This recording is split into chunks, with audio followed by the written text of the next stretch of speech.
Excuse me, sir, that boarding pass can't possibly be real. The words sliced through the humid Miami air at Gate B47 like a blade, sharp and dismissive. Marcus Thompson looked up from his phone to find Jennifer Walsh, senior gate agent for Coastal Airlines, staring down at him with barely concealed disdain.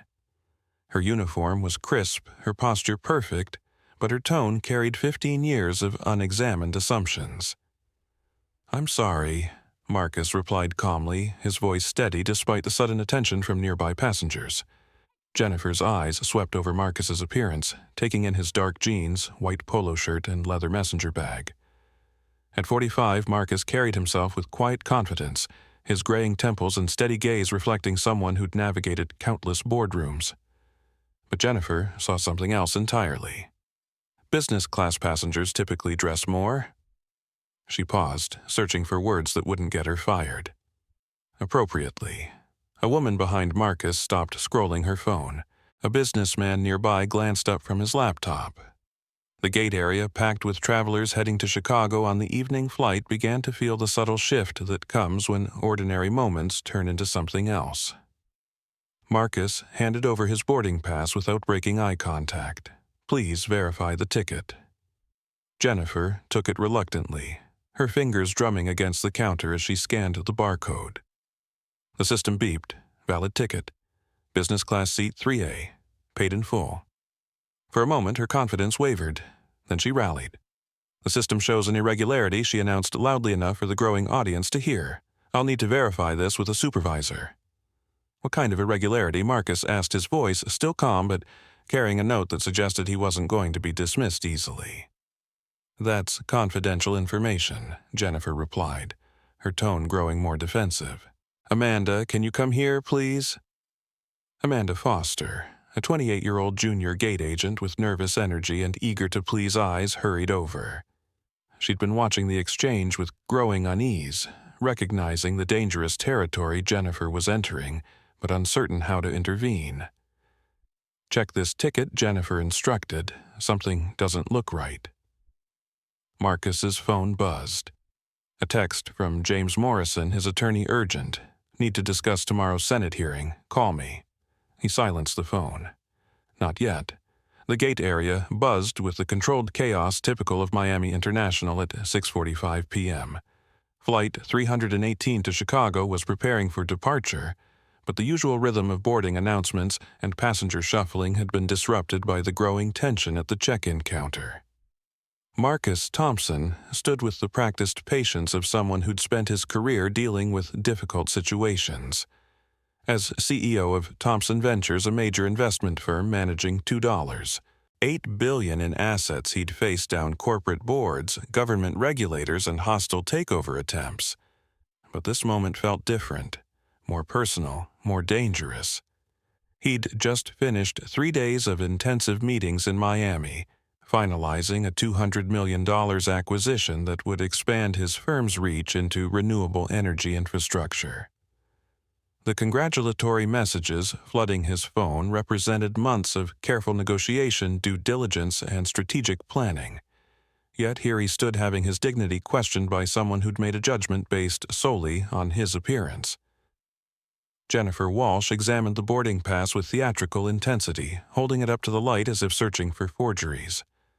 Her 15 years with Coastal Airlines had given her confidence in her authority, but they'd also reinforced certain assumptions about who belonged in premium cabins and who didn't. "Amanda," Jennifer said, not bothering to lower her voice, "when you see irregularities like this." "What's the first thing you check?" Amanda Foster shifted uncomfortably. She'd been trained to verify suspicious tickets, but she'd also been trained to treat all passengers with respect. The two protocols were colliding in ways that made her stomach tight. "I would check the passenger manifest and verify payment," Amanda replied carefully. "Exactly. And when the payment source is questionable, we have protocols to protect the airline." Marcus's jaw tightened almost imperceptibly. "What exactly are you implying about my payment source?"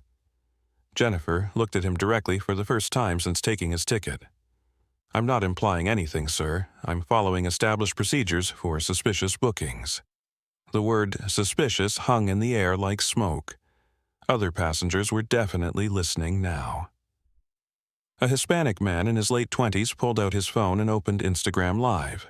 An elderly African-American woman in a wheelchair looked on with knowing eyes that had seen this script before. Marcus's phone buzzed again.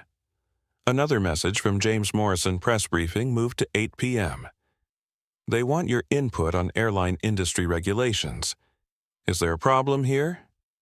A new voice entered the conversation.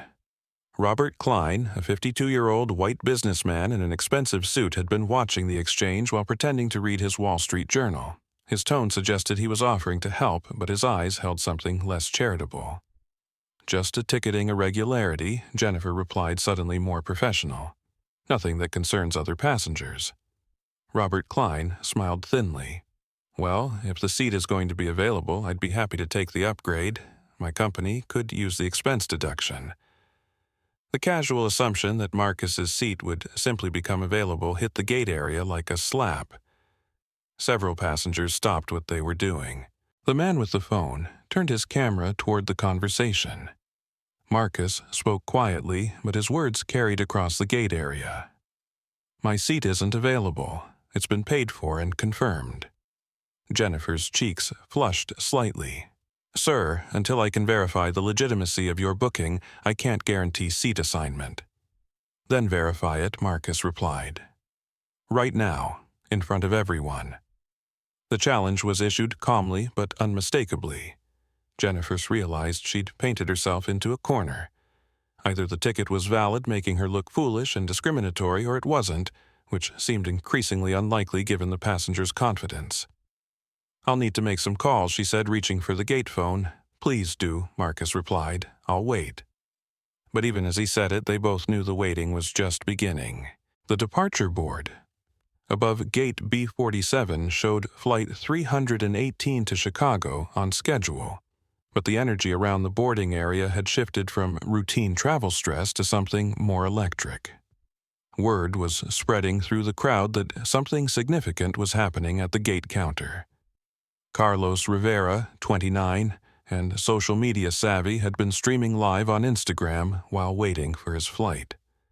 What had started as casual travel content was rapidly becoming something much more compelling. His follower count was climbing as viewers shared the stream. Okay, so we've got a situation here, Carlos whispered into his phone, angling the camera to capture the scene without being obvious. A gate agent is basically questioning whether this black businessman belongs in business class. This is wild. The viewer count hit 150 and climbing. Jennifer Walsh had spent the last 10 minutes on the phone with various supervisors, none of whom were giving her the backup she'd expected. The ticket was valid. Payment was confirmed. There were no flags in the passenger's record. But backing down now would mean admitting she'd made assumptions she wasn't supposed to make. The system shows an overbooking situation, she announced, seizing on the airline's most common excuse. We have more business class passengers than seats available. Amanda Foster checked her screen. But I show 3 empty seats in business class, she said quietly. Jennifer shot her a look that could have frozen the Miami humidity.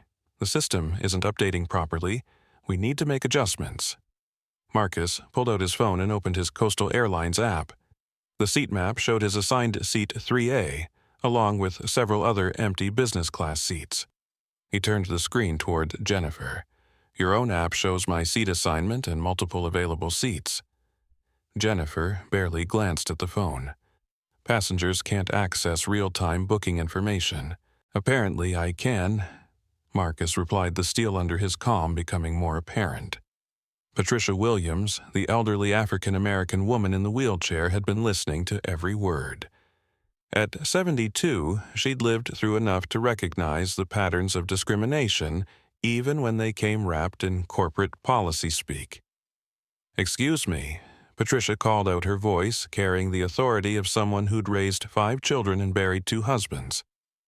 I've been flying for 40 years and I've never seen a gate agent question a valid ticket this thoroughly. Jennifer turned toward her with forced professionalism. Ma'am, this doesn't concern other passengers. Oh, but it does, Patricia replied, wheeling her chair closer. Because if you can question his ticket based on how he looks, you can question anyone's. The truth of that statement rippled through the crowd. Several passengers exchanged glances. A few more phones appeared, cameras discreetly activated. Tyler Johnson, 19, and home from college, had been half watching while scrolling TikTok. But something about the dynamic caught his attention. He'd grown up in an era where recording injustice was both instinct and responsibility. "Yo," he whispered to his phone, starting his own live stream.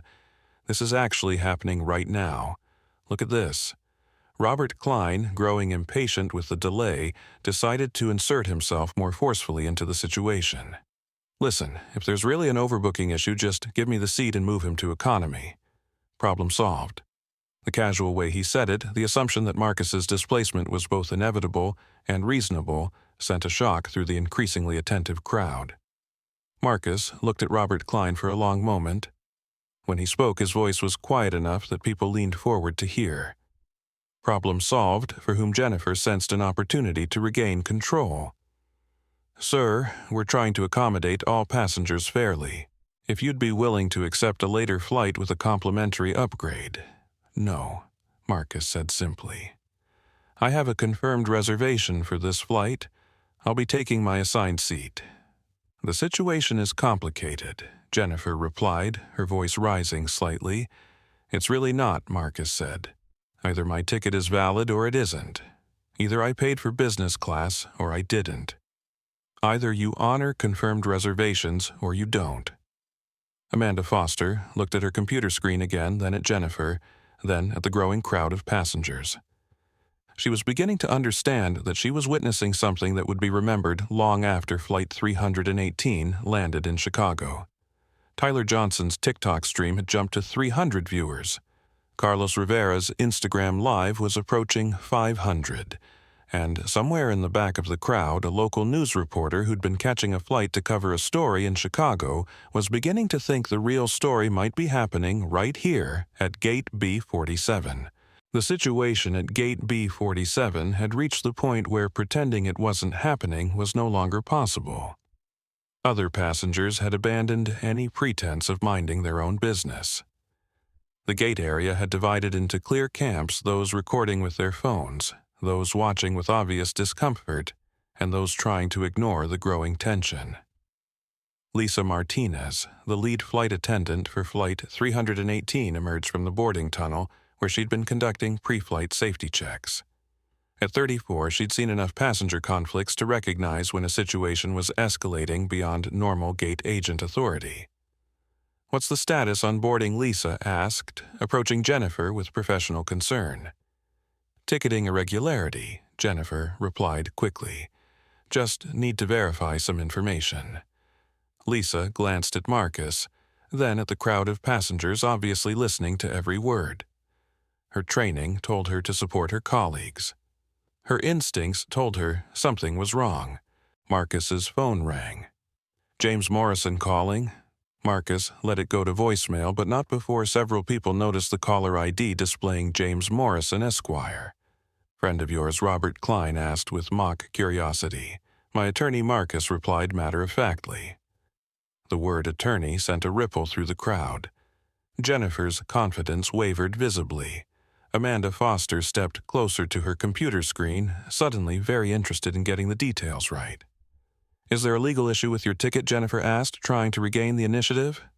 "There wasn't," Marcus replied, "but your refusal to honor a confirmed reservation is creating one." Lisa Martinez cleared her throat. "Maybe we should involve station management." Jennifer shot her a sharp look. "I can handle this." But it was becoming clear that this had grown beyond what any gate agent was trained to handle. Carlos Rivera's Instagram Live had broken 800 viewers, with comments flooding in from people who'd shared the stream. Tyler Johnson's TikTok was approaching 1,000 views, and the hashtag coastal discrimination was starting to appear in posts. "Excuse me," a new voice called from the crowd. Elena Vasquez, investigative reporter for Channel 7 News, had been heading to Chicago to cover a corruption trial. But her journalist instincts told her the bigger story might be unfolding right here. "I'm Elena Vasquez from Channel 7. Can you tell me what's happening here?" Jennifer's face went pale. The presence of news media transformed everything. What had been a passenger service issue was now a potential public relations disaster.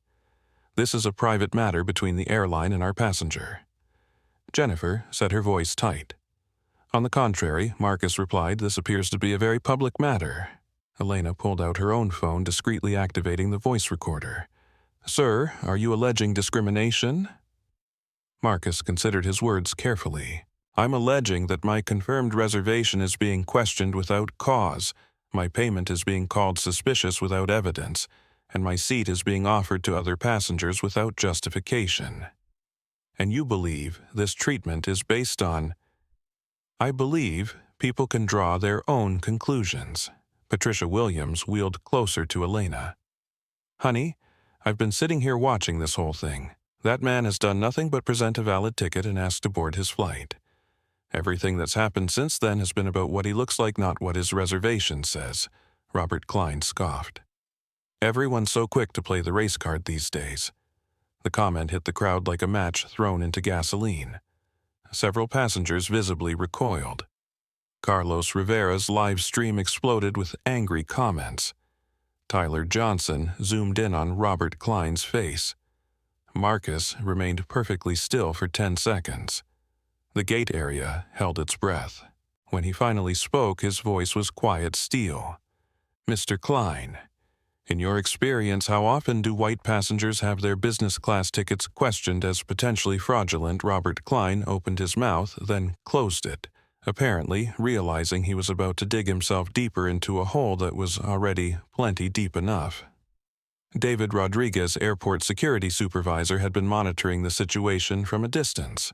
At 41 and Hispanic, he'd seen enough gate conflicts to know when one was about to require official intervention. He approached the group with the careful neutrality of someone whose job was to de-escalate, not inflame. Is there a security issue here? David asked, addressing the group but looking primarily at Jennifer. No security issue, Marcus replied before Jennifer could answer. Just a confirmed passenger trying to board his confirmed flight. Ma'am? David looked to Jennifer. Jennifer realized she was running out of options and allies. We're just verifying some booking information. David glanced at his watch. Flight boards in 15 minutes. How long does verification typically take? It was a reasonable question that highlighted how unreasonable the delay had become. Jennifer had no good answer. Marcus's phone buzzed with a text from James Morrison. Saw the news alert. On my way to airport, don't board anything until I get there. As Marcus read the message, he realized that his attempt to quietly travel home had become something much larger. The question was whether he was ready for what came next. The 15-minute boarding warning had come and gone. Flight 318's departure was now officially delayed, and the tension at Gate B47 had evolved from uncomfortable to explosive. Jennifer Walsh found herself trapped between her initial assumptions and the growing evidence that she'd made a terrible mistake. Ladies and gentlemen, Jennifer announced to the gate area, her voice carrying the false authority of someone trying to regain control.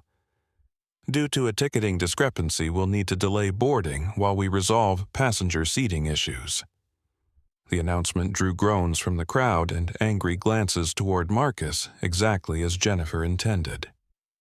If she couldn't win on facts, she'd try to turn public pressure against him. What exactly is the discrepancy? Marcus asked, his voice loud enough for everyone to hear. Jennifer hesitated.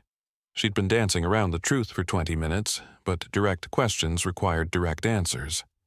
The payment method for your reservation shows irregularities that require additional verification.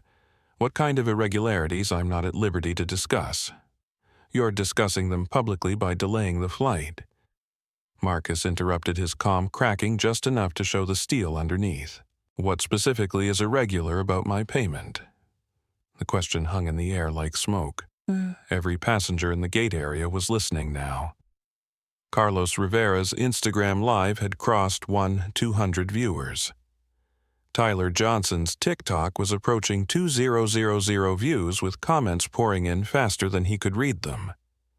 Corporate policies prevent me from sharing detailed payment information. Jennifer replied, seizing on the only refuge she had left. Robert Klein stood up from his seat, adjusting his expensive tie with theatrical importance. Look, this is ridiculous. If his payment is questionable, just give me the seat and let's get this flight moving. The casual confidence with which he claimed Marcus's seat sent shockwaves through the crowd. Several passengers exchanged horrified looks. Patricia Williams shook her head with the sadness of someone who'd seen this script too many times. That's not how airline reservations work, Marcus said quietly. Well, maybe it should be, Robert replied. When people try to game the system, who exactly is gaming what system, Marcus asked. Robert Klein realized he'd said more than he'd intended.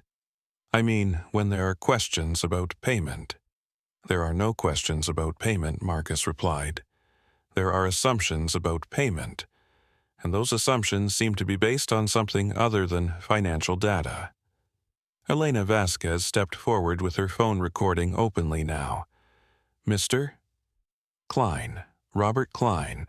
Mr. Klein, are you saying this passenger's seat should be given to you because his payment is questionable? I'm saying if someone's trying to scam their way into business class. Based on what evidence, Robert Klein looked around the gate area, suddenly aware that dozens of phones were pointed at him, and thousands of people were watching his words spread across social media in real time. Lisa Martinez had been watching the exchange with growing alarm. As lead flight attendant, her job was to support smooth operations, but this situation was headed toward disaster. Maybe we should involve station management, Lisa suggested, again more firmly this time. I can handle this, Jennifer snapped, but her voice betrayed her uncertainty. Marcus pulled out his phone and called his credit card company on speaker. American Express Platinum Customer Service. Yes, I need you to confirm a recent charge for Coastal Airlines, approximately $847 charged 3 days ago. The representative's voice came through clearly. Yes, Mr. Thompson, I show that charge. Paid in full, no issues, no fraud alerts. The gate area fell silent except for the ambient airport noise. Jennifer's face went ashen. Amanda Foster stared at her computer screen as if searching for salvation in the passenger manifest. Would you like me to connect you with our fraud department to verify the transaction, the Amex representative asked. No, that won't be necessary, Marcus said, ending the call. He looked directly at Jennifer. Still think my payment is irregular? Carlos Rivera whispered into his live stream. Chat is going absolutely crazy right now. This man just proved his payment on speakerphone, and she still hasn't backed down. Tyler Johnson's TikTok had exploded past 5,000 viewers. The comment section was a waterfall of outrage, support, and disbelief. Coastal discrimination was beginning to trend locally. Patricia Williams raised her voice from her wheelchair. That young lady owes this man an apology, and his seat added another passenger. And an explanation said a third. Jennifer Walsh realized she was facing something she'd never encountered in 15 years, with the airline complete public accountability for her actions captured and broadcast in real time to thousands of people. Her next words would determine whether she salvaged her career or ended it. The gate area at B-47 had transformed into an impromptu courtroom with passengers serving as judge and jury. Jennifer Walsh stood behind the counter like a defendant awaiting verdict, while Marcus Thompson remained calm at the center of a growing storm of public opinion. David Rodriguez, the airport security supervisor, stepped closer to the group. His years of experience told him this situation was approaching the point where someone would file formal complaints, and he wanted to understand exactly what had happened before it reached that level. Ma'am? David said to Jennifer, the passenger has verified his payment method. What's the next step in your verification process? Jennifer looked at her computer screen as if it might offer an escape route. It didn't. I need to contact station management for irregularities of this nature. What irregularity? Patricia Williams called out. That man's ticket is paid for, confirmed, and verified. What exactly are you verifying? Tyler Johnson turned his phone toward Patricia. Ma'am, you've been watching this whole thing every minute of it, Patricia replied. And I've seen this before, honey. Same script, different day. What do you mean? Patricia's voice carried the weight of experience and the authority of someone with nothing left to lose.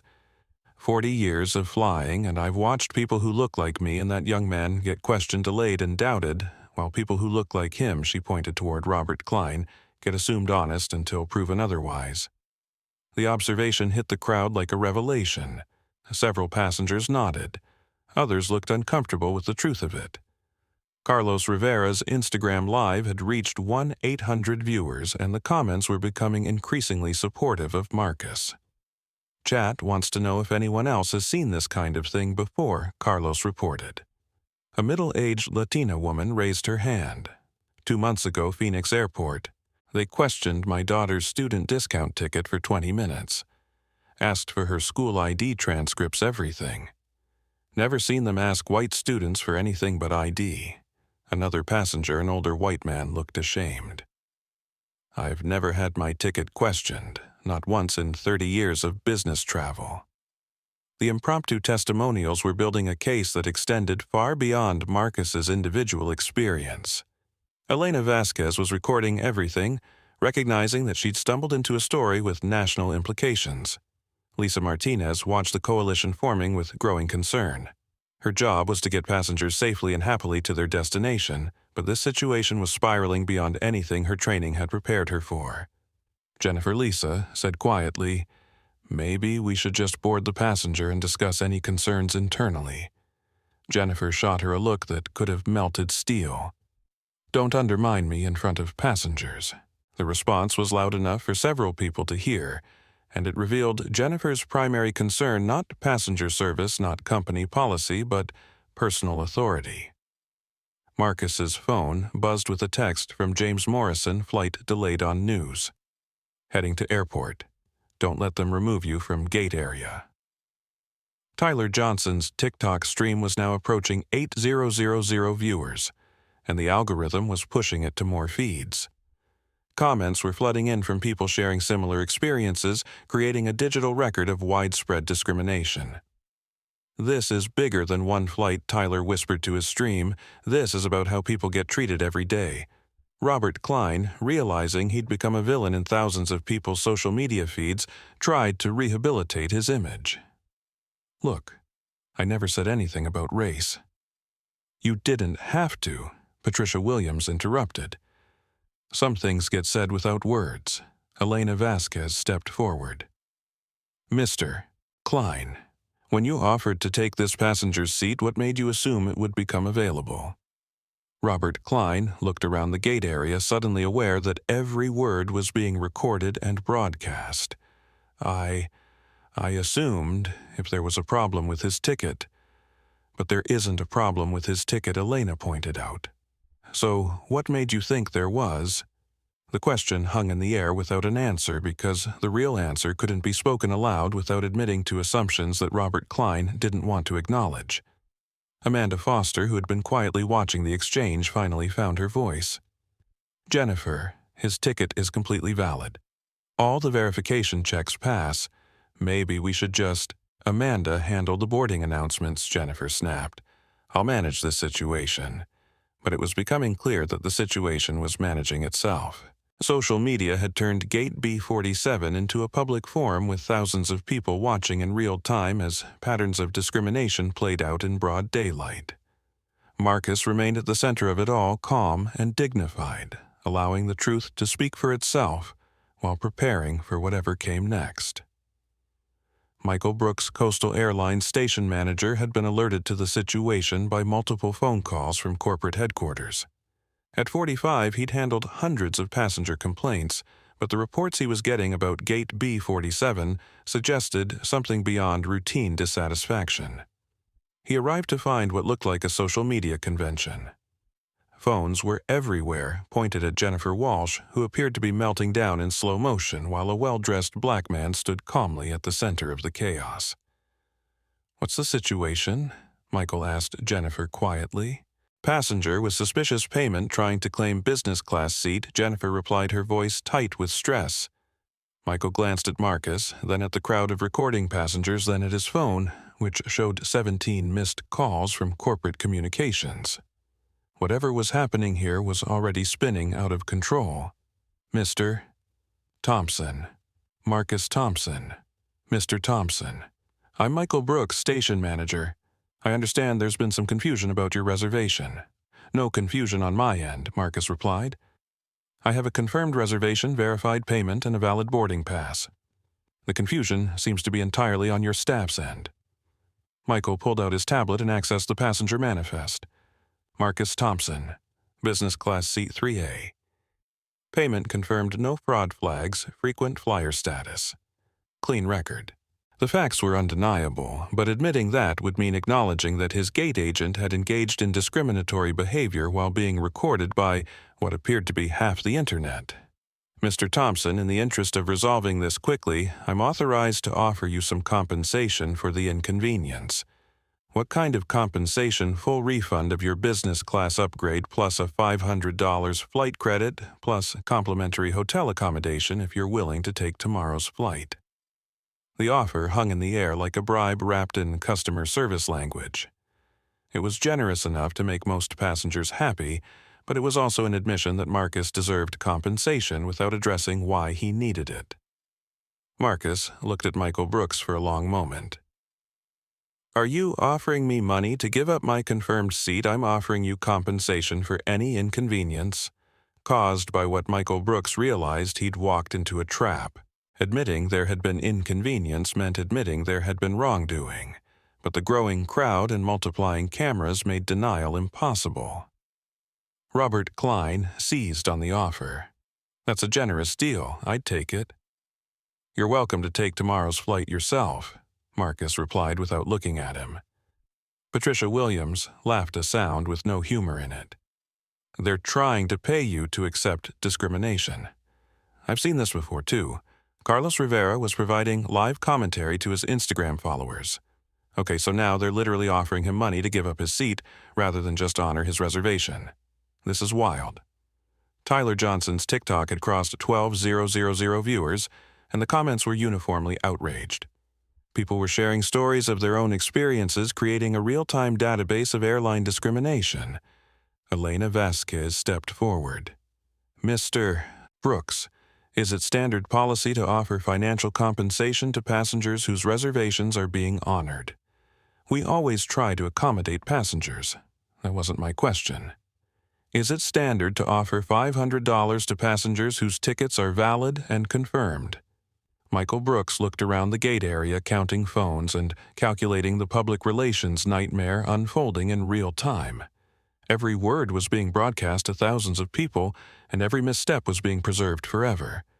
Mr. Thompson, what would it take to resolve this satisfactorily? Marcus's answer was simple and devastating. Honor my reservation. The situation is complicated. It's really not, Marcus interrupted. Either you honor confirmed reservations or you don't. Either you treat all passengers equally or you don't. Either your policies apply to everyone or they don't. Jennifer Walsh, who had been watching the exchange with a growing panic, tried to regain control. Mr. Brooks, I followed all appropriate protocols. Have you? Patricia Williams called out. Because I didn't see you verify payment for anyone else. I didn't see you question anyone else's ticket. I didn't see you offer anyone else's seat to other passengers. The accuracy of the observation was undeniable. In 90 minutes, at gate B47, Marcus was the only passenger whose legitimacy had been questioned despite dozens of others boarding with similar tickets. Lisa Martinez, who had been monitoring the boarding delay with growing alarm, approached Michael Brooks. Sir, we're now 45 minutes behind schedule. Corporate is asking for status updates. Tell them we're resolving a customer service issue. What should I tell the passengers about boarding? Michael Brooks looked at the crowd of increasingly agitated travelers, many of whom were recording everything and clearly taking sides in the confrontation. Ladies and gentlemen, he announced, we're working to resolve a ticketing issue and will begin boarding shortly. What ticketing issue? Someone called out. Why is only one passenger's ticket being questioned? Asked another. The questions came from multiple directions, creating a hostile environment that Michael Brooks was clearly unprepared to handle. Marcus remained calm at the center of the storm, but his patience was visibly wearing thin. His phone buzzed with another text from James Morrison en route. Whatever you do, don't accept any money. This is bigger than one flight. As Marcus read the message, he realized that his quiet evening flight home had become something that would be remembered long after Flight 318 reached Chicago. The situation at Gate B47 had reached the moment when both sides realized there was no graceful retreat. Michael Brooks stood with his tablet calculating damage control while watching his airline's reputation disintegrate in real time. Marcus Thompson remained unmoved, his calm presence highlighting every desperate attempt to make him disappear. Jennifer Walsh, recognizing that her career was likely over regardless, decided to double down. Mr. Brooks, this passenger has been uncooperative from the beginning. He's refused reasonable accommodation, declined compensation, and created a disruptive environment. The accusation sent a shock through the crowd. Several passengers audibly gasped. Carlos Rivera's live stream erupted with angry comments as viewers watched Jennifer attempt to rewrite history while being recorded. Disruptive, how Marcus asked, his voice deadly quiet. "You've refused to follow gate agent instructions. I've refused to give up my confirmed seat. Are those the same thing?" Patricia Williams had heard enough. "That young lady has been harassing this man for an hour while he's done nothing but stand there politely. If anyone's being disruptive, it isn't him." Tyler Johnson turned his phone toward Jennifer. "For everyone just joining this gate agent has questioned this man's payment, offered his seat to other passengers, and now she's calling him disruptive for not giving up his confirmed reservation." The TikTok had passed 18,000 viewers and was climbing rapidly. The algorithm had identified it as engaging content and was pushing it to more feeds every minute. Robert Klein, apparently unaware that he'd become a symbol of entitled privilege to thousands of social media users, decided to offer more unwanted commentary. "You people always make everything about race when it's really about following rules." The phrase "you people" landed like a bomb. The gate area went silent except for the ambient airport noise. Every phone camera zoomed in on Robert Klein's face. Patricia Williams closed her eyes as if the phrase had physically hurt her. Marcus's jaw tightened almost imperceptibly. Elena Vasquez stepped forward immediately. "Mr. Klein, can you clarify what you meant by 'you people'?" Robert Klein's face went red as he realized what he'd said. "I meant people who... I didn't mean anything specific." "You meant black people," Patricia Williams said flatly. "Just say what you meant." Carlos Rivera was providing real-time commentary to his followers. "Did he just say 'you people'? Did that actually just happen? Chat is losing their minds right now." David Rodriguez, the security supervisor, had been hoping the situation would resolve itself, but Robert Klein's comment had pushed things past the point of peaceful resolution. Sir David said to Robert Klein, "I think you should probably step back from this situation. I have every right to express my opinion." "You have the right to remain silent," Marcus said quietly. "I'd recommend exercising it." The exchange was being broadcast live to thousands of people, creating a permanent record of implicit bias becoming explicit discrimination in real time. Michael Brooks realized his airline was facing a public relations catastrophe that would require crisis management far beyond his authority. "Mr. Thompson, perhaps we should continue this discussion in a private office." "Why?" Marcus asked. "So you can make me an offer I can't refuse while the cameras aren't rolling, to resolve this professionally. There's nothing more professional than honoring confirmed reservations." Jennifer Walsh, desperate to salvage something from the wreckage of her career, made one last attempt at control. "Mr. Brooks, I recommend we call security to remove this disruptive passenger." The suggestion hung in the air like a threat. Removing a paying passenger who'd done nothing wrong except refuse to surrender his seat would transform the incident from discrimination into something much worse. David Rodriguez looked at Jennifer with disbelief. "Ma'am, on what grounds would I remove this passenger failure to comply with gate agent instructions? What instructions to give up his confirmed seat?" Jennifer's silence was answer enough. Marcus's phone buzzed. James Morrison calling. This time, Marcus answered, putting the call on speaker. "Marcus, I'm 10 minutes out. Whatever they're asking you to do, don't..." James Morrison, attorney Marcus said for the benefit of the crowd. "We're having a public discussion about airline passenger rights." Morrison's voice came through clearly. Are they honoring your confirmed reservation? They're offering compensation for me to give up my confirmed reservation. That's not the same thing. Don't take any offers until I get there. The presence of legal counsel transformed the dynamic completely. What had been a customer service issue was now potentially a federal discrimination case with hundreds of witnesses and thousands of video recordings. Michael Brooks looked around the gate area, counting phones and calculating lawsuits. He'd handled angry passengers before, but he'd never faced a civil rights attorney backed by viral social media documentation. Marcus ended the call and looked directly at Jennifer Walsh. You called me disruptive for standing up for my rights. You've questioned my payment without cause, offered my seat to other passengers, and suggested I be removed for refusing to surrender what I've paid for. His voice remained calm, but everyone in the gate area could hear the steel underneath. Now, you have a choice. Honor my reservation or explain to my attorney these witnesses, and however many thousands of people are watching, why you can't.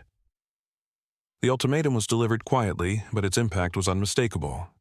Gate B47 had become ground zero for a confrontation that would be remembered long after Flight 318 finally departed for Chicago. James Morrison walked through Miami International Airport like a man on a mission. At 48, the civil rights attorney had built his reputation on high-profile discrimination cases, and the frantic phone calls from his client had triggered every instinct he'd developed over 20 years of practice. He reached Gate B47 to find what looked like a social media circus. Dozens of passengers had phones out, all pointed toward a confrontation between airline staff and a calm black man who could only be Marcus Thompson. The energy was electric, with the kind of tension that preceded viral moments in federal lawsuits. Marcus James called out as he approached, his voice carrying the authority of someone accustomed to courtrooms and corporate boardrooms. Marcus turned toward his attorney with visible relief. James. Perfect timing. James Morrison was everything Marcus wasn't: tall, where Marcus was average height; dramatic, where Marcus was understated; confrontational, where Marcus was diplomatic. His arrival shifted the entire dynamic at Gate B47. "Who's in charge here?" James asked, his voice cutting through the ambient noise with the precision of a blade. Michael Brooks stepped forward reluctantly. "I'm the station manager, Michael Brooks, James Morrison, attorney for Mr. Thompson. I understand you're refusing to honor my client's confirmed reservation. We're not refusing anything. We're offering reasonable accommodation." "That wasn't my question," James interrupted, pulling out his phone and starting to record. "Are you honoring his confirmed reservation or not?" The direct question, posed by an attorney and recorded on video, left Michael Brooks without wiggle room. Either he honored the reservation or he admitted to violating federal passenger rights. The situation is complex. "It's binary," James replied. "Confirmed reservation, verified payment, valid ticket. Honor it or explain under oath why you can't." Jennifer Walsh, who had been hoping the manager would resolve the crisis, realized she was facing something far beyond her authority or experience. James Morrison represented the kind of legal firepower that could end careers and bankrupt airlines. Elena Vasquez stepped forward with her own recording equipment. "Mr. Morrison, are you alleging discrimination?" "I'm alleging that my client's civil rights are being violated in full view of hundreds of witnesses and thousands of social media viewers," James replied. "The discrimination speaks for itself. Carlos Rivera whispered to his Instagram Live audience, his lawyer just showed up and this whole thing is about to go nuclear. To 800 people watching now. Tyler Johnson's TikTok had exploded past 25,000 viewers, with the hashtag coastal discrimination trending nationally. Comments were pouring in from people sharing similar experiences and demanding accountability. James Morrison pulled out a business card and handed it to Michael Brooks. "James Morrison and Associates. We specialize in civil rights litigation, particularly discrimination in public accommodations." Michael Brooks read the card with growing alarm. Morrison and Associates was known throughout the airline industry as the firm that had won multi-million-dollar settlements against 3 major carriers in the past 5 years. Mr. Brooks, my client, was returning from meetings in Miami where he finalized a $200 million acquisition. He's CEO of Thompson Ventures, which manages $2.8 billion in assets. He's also scheduled to testify before the Senate Commerce Committee tomorrow about airline passenger rights. Each revelation hit the crowd like a revelation. The man they'd watched being harassed for over an hour wasn't just any passenger. He was exactly the kind of witness who could transform individual discrimination into federal legislation. Patricia Williams laughed with genuine amusement for the first time all evening. "Did you say Senate testimony about passenger rights?" "Oh, honey, they picked the wrong passenger to mess with." James Morrison wasn't finished. "My client is also a board member of 3 aviation industry suppliers, a major shareholder in airline equity funds, and a frequent speaker at transportation policy conferences." The credentials kept coming, each one making Jennifer Walsh look smaller and Michael Brooks look more desperate. Robert Klein, who had been trying to fade into the background since his "you people" comment, made the mistake of speaking up again. How were we supposed to know all that James Morrison turned toward him with the focused intensity of a predator spotting prey? You weren't supposed to know anything except that he had a valid ticket. That should have been enough. I was just saying... You were just saying that black passengers should prove they belong in business class, while white passengers get the benefit of the doubt. Did I understand that correctly? Robert Klein's face went ashen as he realized he was being recorded by a civil rights attorney who specialized in making examples of people exactly like him. David Rodriguez, the security supervisor, had seen enough confrontations to recognize when one was about to require federal intervention. "Mr. Morrison, is your client prepared to file a formal complaint?" "My client shouldn't have to file anything. He should be in his seat flying to Chicago instead of standing here proving his humanity to people who should know better." The moral weight of the statement hit the gate area like a physical force. Several passengers nodded in agreement. Others looked ashamed of their initial silence. Lisa Martinez, who had been watching the escalation with growing horror, finally found her voice. "Mr. Brooks, maybe we should just board all business-class passengers and sort this out later." "There's nothing to sort out," James Morrison replied.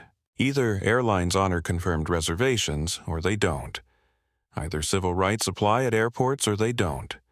Either this is America or it isn't." The choice of words was deliberate and devastating.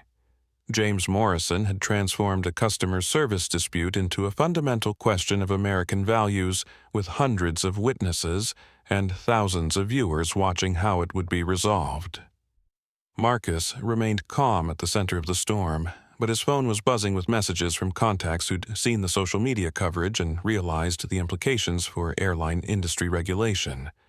Jennifer Walsh looked around the gate area at the phone's cameras and increasingly hostile crowd. She'd started the evening as a senior gate agent with 15 years of experience. She was ending it as the face of airline discrimination in front of a national audience. The next word spoken would determine whether this became a case study in conflict resolution or a landmark civil rights lawsuit that would be remembered for decades. The viral transformation of Gate B47 was happening in real time across multiple platforms, creating a perfect storm of social media amplification. What had started as isolated live streams was becoming a coordinated documentation of discrimination, with hashtags trending and news outlets beginning to pay attention.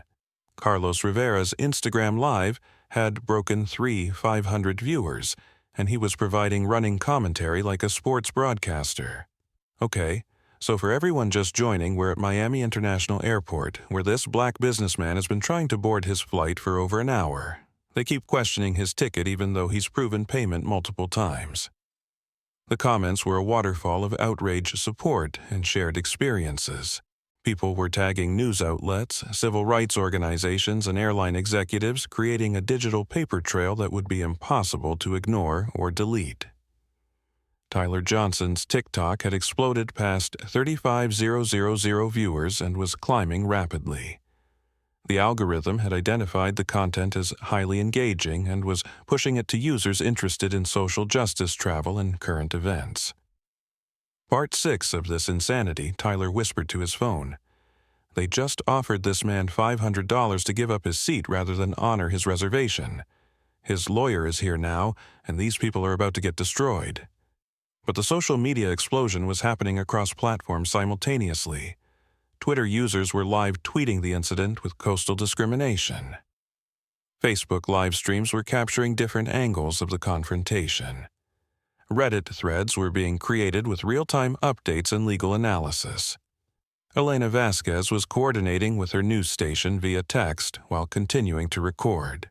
The assignment desk had recognized the story's potential and was sending a camera crew to the airport. What had started as one reporter catching a flight was becoming breaking news coverage. Channel 7 News is going live with this in 10 minutes, Elena announced to the crowd, her voice carrying the weight of mainstream media attention. Jennifer Walsh's face went completely pale. Being embarrassed on social media was one thing, but having her actions dissected on the evening news was another level entirely. Patricia Williams, who had been watching the social media activity with interest, raised her voice. How many people are watching this now? Carlos Rivera checked his viewers. Almost 4,000 on my stream alone, and people are sharing it everywhere. Tyler Johnson looked at his phone. 42,000 on TikTok and climbing fast. People are posting screen recordings to Twitter and Instagram. The numbers were staggering, but they represented something more significant than viral content. They represented witnesses, thousands of people who would remember how airlines treated passengers who looked like Marcus Thompson. James Morrison pulled out his own phone and began recording a video statement. This is James Morrison, civil rights attorney, speaking from Miami International Airport, where my client Marcus Thompson, CEO of Thompson Ventures, has been denied boarding on his confirmed business class reservation. He panned the phone across the crowd of recording passengers. As you can see, this incident is being documented by dozens of witnesses and broadcast to thousands of viewers in real time. This is not an isolated incident. This is a pattern of discrimination that happens every day to passengers who don't have the resources or platform to fight back. The statement was being recorded by multiple streams, simultaneously ensuring it would reach maximum audience across all platforms. Michael Brooks was frantically texting with corporate communications, trying to get guidance on damage control. But corporate was watching the same social media feeds he was, and they were as panicked as he was. A new development added another layer to the crisis. Other passengers were beginning to share their own discrimination stories in the comments sections of the live streams. Last month, Phoenix to Denver, they questioned my military ID for 20 minutes, one user typed. They searched my bag 3 times while white passengers walked right through, posted another. I've been randomly selected for additional screening on my last 8 flights, wrote a third. The individual stories were building into a collective testimony of widespread discrimination, with Marcus's situation serving as the focal point for much larger patterns of bias in air travel. Robert Klein, apparently unaware that he'd become the villain in thousands of people's social media feeds, tried once more to defend his position. This whole thing is being blown out of proportion. The comment triggered an immediate response from the live stream audiences. Carlos Rivera read some of the comments aloud. User says that white dude needs to sit down. Another one says he keeps making it worse. Tyler Johnson's viewers were even less charitable.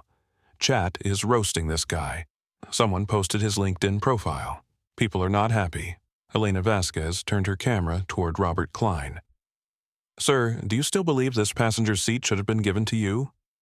Robert Klein looked around at the dozens of phones pointed at him and the thousands of people watching his every word. I think there's been a misunderstanding. What kind of misunderstanding I never meant to imply. I was just trying to help resolve the situation. By taking this passenger's seat, Robert Klein realized he was trapped in a conversation that would follow him long after Flight 318 reached Chicago. Maybe I should have minded my own business. It was the closest thing to an admission they would get from him, but it was enough to satisfy some viewers who had been watching his entitled behavior for over an hour. Marcus remained calm throughout the social media chaos, but he was aware that his life was changing in real time. His phone was buzzing with messages from business contacts, journalists, and civil rights organizations who had seen the coverage and wanted to offer support. James Marcus said quietly to his attorney, This is bigger than one flight. It was always bigger than one flight, James replied. The question is whether we use this moment to change something or just get you home to Chicago.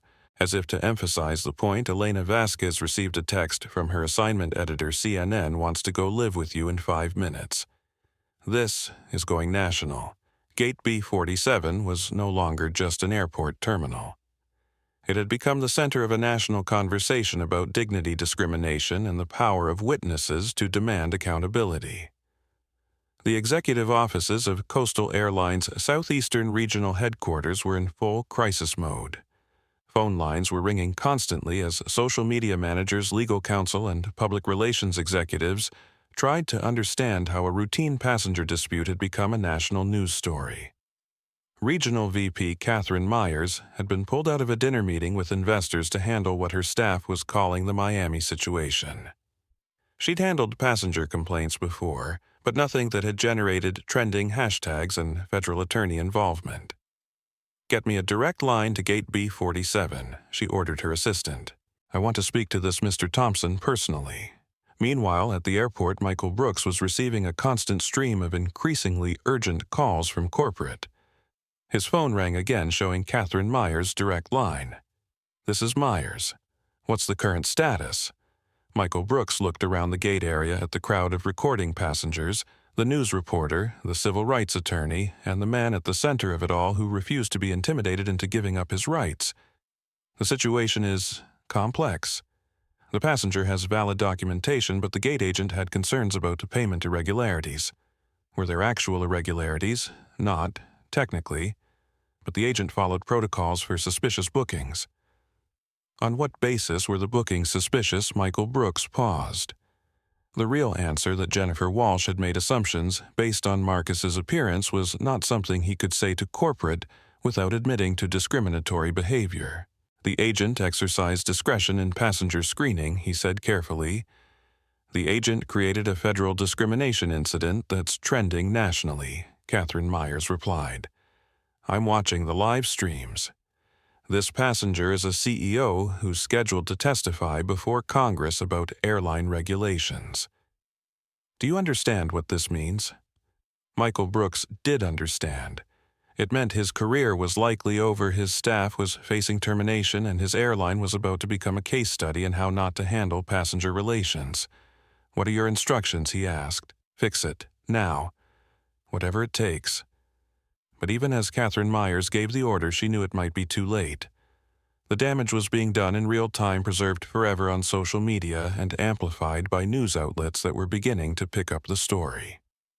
Back at Gate B47, Jennifer Walsh was experiencing her own corporate communication. Her phone rang with a call from Coastal Airlines Employee Relations. "Miss Walsh, this is Patricia Chen from Employee Relations. We need to discuss your handling of the passenger situation at Gate B47. Jennifer stepped away from the crowd, but not far enough to avoid being overheard by passengers with cameras. "I followed all appropriate protocols," Jennifer said defensively. "By questioning valid payment, by offering confirmed seats to other passengers, by calling paying customers disruptive for asserting their rights." Each question hit like a hammer blow. Jennifer realized that corporate was already distancing themselves from her actions, preparing to make her the scapegoat for policies they'd tacitly encouraged through years of training that prioritized authority over service. "I was protecting the airline from fraud. You were exposing the airline to federal civil rights violations." Patricia Chen interrupted. "Report to the office immediately after your shift. You're suspended pending investigation." The word "suspended" was loud enough for several passengers to hear, including Carlos Rivera, who reported it to his live stream immediately. "She just got suspended," Carlos whispered to his 200 viewers. "Corporate is cutting her loose." Tyler Johnson's TikTok audience, now approaching 50,000 viewers, erupted, with comments celebrating the news. The hashtag Coastal Discrimination was trending nationally, with thousands of people sharing their own airline discrimination experiences. James Morrison was coordinating with civil rights organizations via phone while keeping one eye on the corporate scramble. His experience told him that airlines typically tried to resolve these situations quickly and quietly, but social media had made quietly impossible. Marcus James said, "I'm getting calls from the NAACP, the ACLU, and 3 congressional staffers. This has gone beyond individual discrimination." Marcus nodded. "What do you recommend we have leverage now?" Real leverage. The question is how we use it. Elena Vasquez approached with her camera crew who had just arrived from the news station. "Mr. Thompson, CNN wants to interview you live in 5 minutes. Are you prepared to discuss this nationally?" Marcus looked around Gate B47 at the crowd of supporters, the scrambling airline staff, the viral social media coverage, and the attorney who had transformed his individual struggle into a civil rights moment. "Let's do it," he said. But even as he prepared for the interview, Michael Brooks was receiving another call from corporate headquarters. "Brooks, this is CEO Richard Winters. I'm watching the situation unfold on national television. I want that passenger in his seat. I want this resolved immediately, and I want a full report on how we allowed a routine ticketing issue to become a federal incident. Sir, the legal implications. The legal implications get worse every minute this continues. End it. Now."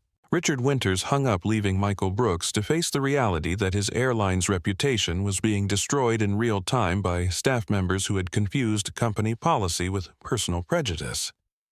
As CNN prepared to go live with the story, Marcus Thompson stood at the center of a moment that would be remembered as either a turning point in airline passenger rights or another example of discrimination that went viral but changed nothing. The next few minutes would determine which version of history would be written. CNN's live feed activated just as Elena Vasquez positioned herself next to Marcus Thompson. Behind them, Gate B47 hummed with the energy of a moment that everyone recognized as historically significant. This is Elena Vasquez reporting live from Miami International Airport, where a confirmed business class passenger has been denied boarding for over 2 hours. With me now is Marcus Thompson. "Mr. Thompson, can you describe what's happened here tonight?"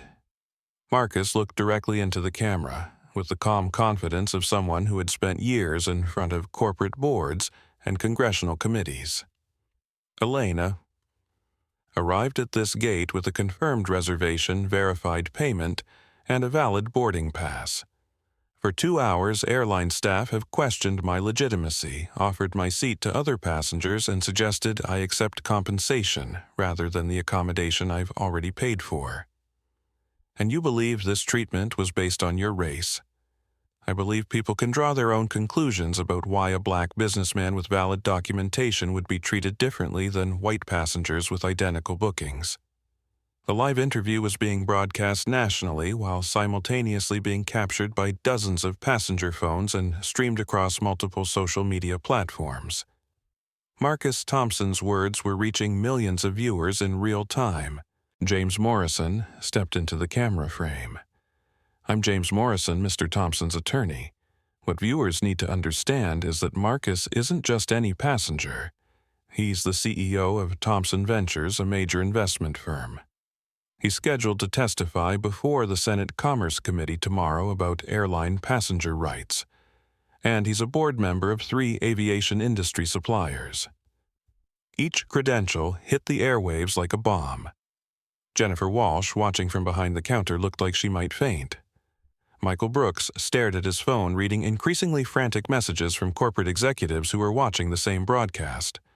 More importantly, James continued, "Thompson Ventures manages pension funds for over 400,000 airline industry employees, including many who work for coastal airlines."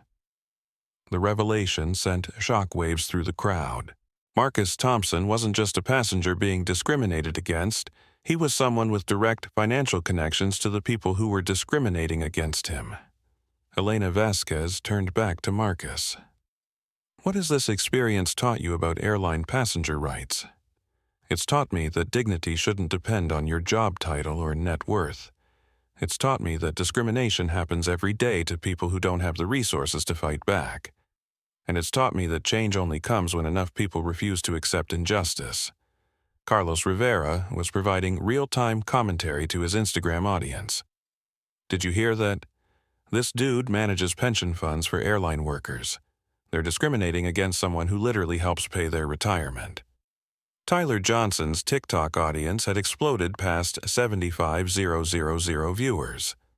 The comments were a mix of outraged support and demands for accountability that extended far beyond coastal airlines.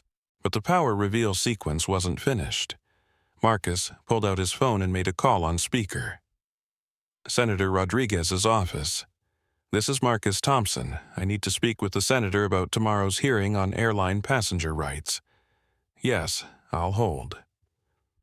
The mention of Senate testimony while on live television created another wave of panic among airline staff. What had started as a local customer service issue was now connected to federal legislation. Senator Rodriguez came on the line quickly. Marcus, I saw the CNN coverage. Are you all right? I'm fine, Senator. But I think tomorrow's hearing just became more relevant than we anticipated. Indeed, it has. We'll be discussing this incident specifically. Will you still be able to testify? Assuming I eventually get home to Chicago, yes. The phone call was being broadcast live on CNN while simultaneously being captured by social media streams, creating multiple documentation layers for what was rapidly becoming a federal case study. Robert Klein, who had been trying to disappear since his "You People" comment, found himself directly addressed by the CNN reporter. Sir, you offered to take this passenger's seat. What's your response to learning about his background? Robert Klein looked around at the cameras, the live broadcast, and the thousands of social media viewers watching his answer. I had no way of knowing. Would it matter if he was a janitor instead of a CEO? Elena asked. The question hung in the air without an answer, because they all knew the real answer would be incriminating. Patricia Williams raised her voice from her wheelchair. That's the point, honey. It shouldn't matter what job someone has. Right is right. Her words were captured by every camera and broadcast to every audience, crystallizing the moral center of the entire incident. Marcus ended his call with Senator Rodriguez and looked directly at Michael Brooks. I believe someone from your corporate office is trying to reach you. Michael's phone was indeed ringing. The caller ID showed CEO Richard Winters calling personally. Mr. Thompson. Michael said, his voice tight with stress, I think we can resolve this immediately. Really, how? By honoring your reservation and apologizing for any inconvenience. Marcus looked at the CNN camera, the social media streams, the crowd of witnesses, and his attorney. That's all I wanted 2 hours ago. The simplicity of the statement delivered live on national television highlighted how a routine customer service interaction had been transformed into a federal incident through discrimination, arrogance, and the power of public accountability. CEO Richard Winters' emergency call to Gate B47 arrived just as the CNN interview was concluding. Michael Brooks answered with the resignation of someone whose career was about to end very publicly. Brooks, I've been watching the coverage. This passenger is going to single-handedly reshape airline regulation if we don't fix this immediately. Sir, we've offered compensation. I don't want him compensated. I want him boarded. I want this resolved. And I want to know how a routine passenger interaction became a congressional hearing preview. But it was too late for quiet resolution. The story had taken on a life of its own across multiple media platforms, and Marcus Thompson had become the symbol of airline discrimination for millions of viewers. James Morrison was coordinating with civil rights organizations while documenting everything for potential federal litigation. His phone buzzed with a text from the NAACP legal department, Thompson case perfect for class action. Pattern evidence overwhelming. Elena Vasquez concluded her CNN segment, but local news crews from 3 other stations had arrived along with newspaper reporters and social media influencers who specialized in civil rights coverage. Mr. Thompson Elena said one final question. What do you want viewers to take from this experience? Marcus looked directly into the camera. I want them to know that this happens every day to people who don't have lawyers, don't have social media platforms, and don't have congressional hearings scheduled. This isn't about me. This is about the thousands of passengers who face discrimination every day and have no recourse. As the cameras rolled, Patricia Williams wheeled closer to the media area. "I've been flying for 40 years," she said, her voice carrying decades of experience and wisdom. "I've seen this treatment over and over. The only difference tonight is that people are watching." Her words provided the historical context that transformed Marcus's individual experience into a broader civil rights moment. Tyler Johnson had been streaming for over 3 hours, and his TikTok audience had grown to over 100,000 viewers. The hashtag "Dignity Shouldn't Be Upgraded" had joined coastal discrimination as trending topics. For everyone asking what happens next, Tyler announced to his audience, "This dude is literally testifying before Congress tomorrow about airline passenger rights. This whole thing is going to change everything." Carlos Rivera's Instagram Live had reached 600-800 viewers, many of whom were sharing the stream to their own followers. The viral amplification was creating a snowball effect that was reaching millions of people across multiple platforms. Jennifer Walsh stood behind the counter like a ghost, realizing that her 15-year career had ended the moment she decided Marcus Thompson didn't belong in business class. Her suspension was already trending on Twitter, with thousands of comments ranging from satisfaction to calls for criminal charges. Amanda Foster, the junior gate agent who had supported Jennifer's initial assumptions, approached Michael Brooks quietly. "Sir, I think I should apologize to Mr. Thompson." It was the first sign that anyone on the airline staff was prepared to acknowledge wrongdoing without being forced by corporate pressure. Marcus overheard the comment and approached Amanda directly. "What would you like to apologize for?" Amanda looked at the cameras, the crowd, and the man whose dignity she'd helped undermine. "For not speaking up when I knew this was wrong. For following someone else's prejudice instead of company policy. For making you prove you belonged when your ticket should have been enough." The apology was genuine and powerful, capturing exactly what accountability looked like when it came from conscience rather than corporate damage control. James Morrison stepped forward. "Ms. Foster, are you prepared to provide testimony about standard procedures for passenger verification?" "Yes, sir, I am." The willingness of airline staff to provide evidence against discriminatory practices added another layer to the federal case that was clearly building. David Rodriguez, the security supervisor, had been watching the entire incident with growing unease. As a Hispanic man in airport security, he understood the dynamics of profiling and discrimination better than most. "Mr. Thompson, David said, I want you to know that not everyone working here agrees with how you've been treated." Marcus nodded. "I appreciate that. But the question is what you're going to do about it. I'm filing a report with airport administration recommending policy changes for passenger rights protection." The commitment to structural change offered in front of cameras and thousands of witnesses represented the kind of immediate consequence that could transform individual discrimination into institutional reform. Robert Klein, who had become the unwitting symbol of privileged entitlement, made one last attempt at rehabilitation. "Mr. Thompson, I want to apologize for my comments. I was out of line." Marcus looked at him for a long moment. "Mr. Klein, I accept your apology, but apologies don't change structure. Action changes structure." The distinction between personal accountability and structural change captured the heart of what the incident represented. Not just one man's experience, but a window into patterns that affected millions of travelers. As the media coverage continued and corporate executives scrambled to contain the damage, Marcus Thompson remained calm at the center of the storm, preparing to board the flight he'd been trying to take for over 3 hours, while knowing that his journey home had become a civil rights moment that would be remembered for decades. The arrival of Catherine Myers, Coastal Airlines Regional VP, marked the moment when corporate leadership finally took direct control of the crisis. She stepped off the emergency flight from Atlanta to find Gate B47 surrounded by news crew, social media streamers, and a crowd of passengers who had turned a routine boarding area into an impromptu courtroom. "Where's Mr. Thompson?" Catherine asked Michael Brooks without preamble.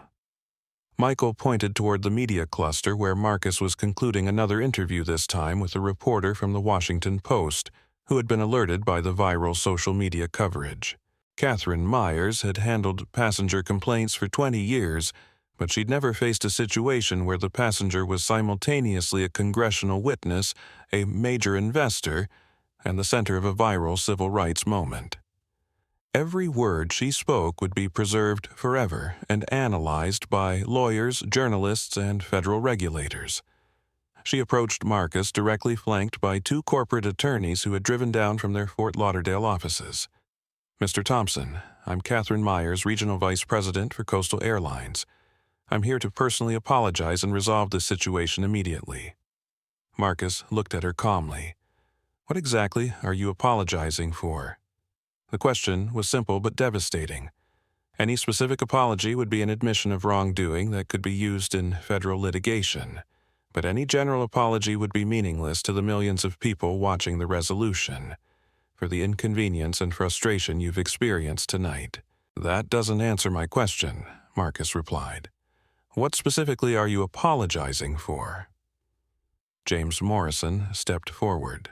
"My client was subjected to discriminatory treatment, had his payment questioned without cause, was offered financial incentives to surrender his confirmed reservation, and was threatened with removal for asserting his rights."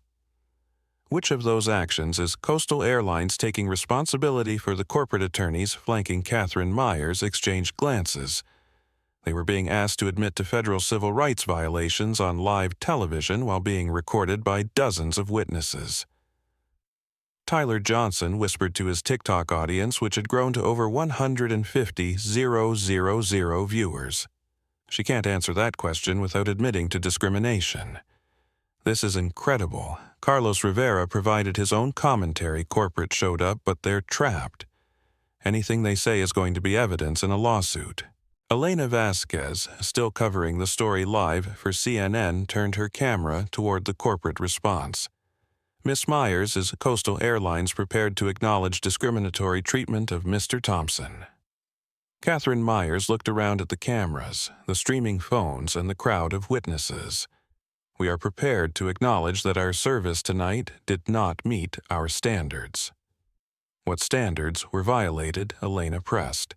The questions were creating a legal minefield. Every admission could be used in federal court, but every denial was being contradicted by hours of recorded evidence. Patricia Williams raised her voice from her wheelchair. "Just say what everyone knows. You treated that man differently because he's black." The elderly woman's direct statement cut through corporate doublespeak like a blade. Several passengers applauded. Social media comments exploded with support for her honesty. Marcus looked directly at Catherine Myers. "I don't want apologies. I want action." "What kind of action?" "Immediate termination of staff who engaged in discriminatory behavior. Policy changes to prevent future incidents. Compensation for passengers who've experienced similar treatment. And commitment to federal oversight of passenger rights enforcement." The demands were specific, measurable, and designed to create lasting change rather than temporary resolution. Jennifer Walsh, who had been suspended but remained at the gate, stepped forward with the resignation of someone who had nothing left to lose. "Miss Myers, I take full responsibility for my actions tonight. I made assumptions based on appearance, and I was wrong. The admission delivered in front of cameras and streaming live to hundreds of thousands of viewers was exactly what corporate attorneys had been trying to avoid." Jennifer, one of the corporate lawyers, warned. "No," Jennifer replied. "I'm done hiding behind policy when I should be admitting to prejudice." Her confession was being broadcast live across multiple platforms, creating permanent documentation of discriminatory intent that would be referenced in courtrooms, congressional hearings, and civil rights training for years to come. Catherine Myers realized that damage control was no longer possible. The incident had evolved beyond corporate crisis management into a federal case study with hundreds of thousands of witnesses. "Mr. Thompson," she said, "what would constitute satisfactory resolution from your perspective?" Marcus looked at James Morrison, who nodded slightly. "Boarding my confirmed flight would be a start," Marcus replied, "but resolution requires commitment to change that goes beyond tonight." What specific changes? Zero-tolerance policies for discrimination. Mandatory bias training for all passenger-facing staff. Independent oversight of passenger complaints. and partnership with civil rights organizations to monitor compliance. Each demand was reasonable, specific, and designed to create accountability mechanisms that would prevent future discrimination. Tyler Johnson's audience was approaching 200,000 viewers as news of the corporate arrival spread across social media. The hashtags coastal discrimination and dignity shouldn't be upgraded were trending nationally, with thousands of people sharing their own experiences and demanding industry-wide change. Michael Brooks, recognizing that his career was over regardless, stepped forward to support Marcus's demands. Mr. Thompson is right. We need structural change, not just apologies. The support from airline management offered voluntarily in front of cameras represented the kind of institutional acknowledgement that could transform individual incidents into policy reform.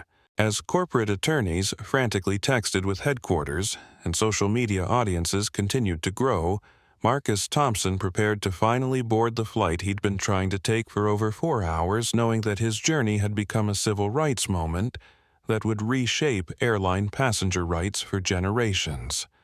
The crowd at Gate B47 had grown beyond passengers waiting for Flight 318. Word had spread through Miami International Airport that something historically significant was happening, and travelers from other gates had come to witness what many recognized as a civil rights moment. Marcus Thompson stood in the center of the crowd, surrounded by cameras, phones, and hundreds of faces representing every background and ethnicity. The energy was electric, with the anticipation that comes before speeches that are remembered for decades. Elena Vasquez from CNN introduced the moment live. We're about to hear from Marcus Thompson, the CEO who was denied boarding for over 4 hours, despite having confirmed reservations. Mr. Thompson has indicated he wants to make a statement. Marcus looked out at the crowd, at the airline staff who had discriminated against him, at the passengers who had witnessed everything, and at the cameras that would carry his words around the world. 4 hours ago, I arrived at this gate with a simple goal to fly home to Chicago after 3 days of business meetings. I had a confirmed reservation, verified payment, and a valid boarding pass. That should have been enough. His voice was calm, but carried the weight of experience and the authority of someone who'd spent years addressing boards, committees, and audiences. But it wasn't enough, because someone looked at me and decided I didn't belong in business class. Someone made assumptions about my income, my character, and my legitimacy based on nothing but my appearance. Patricia Williams nodded from her wheelchair, her eyes reflecting decades of similar experiences. This isn't about me, Marcus continued.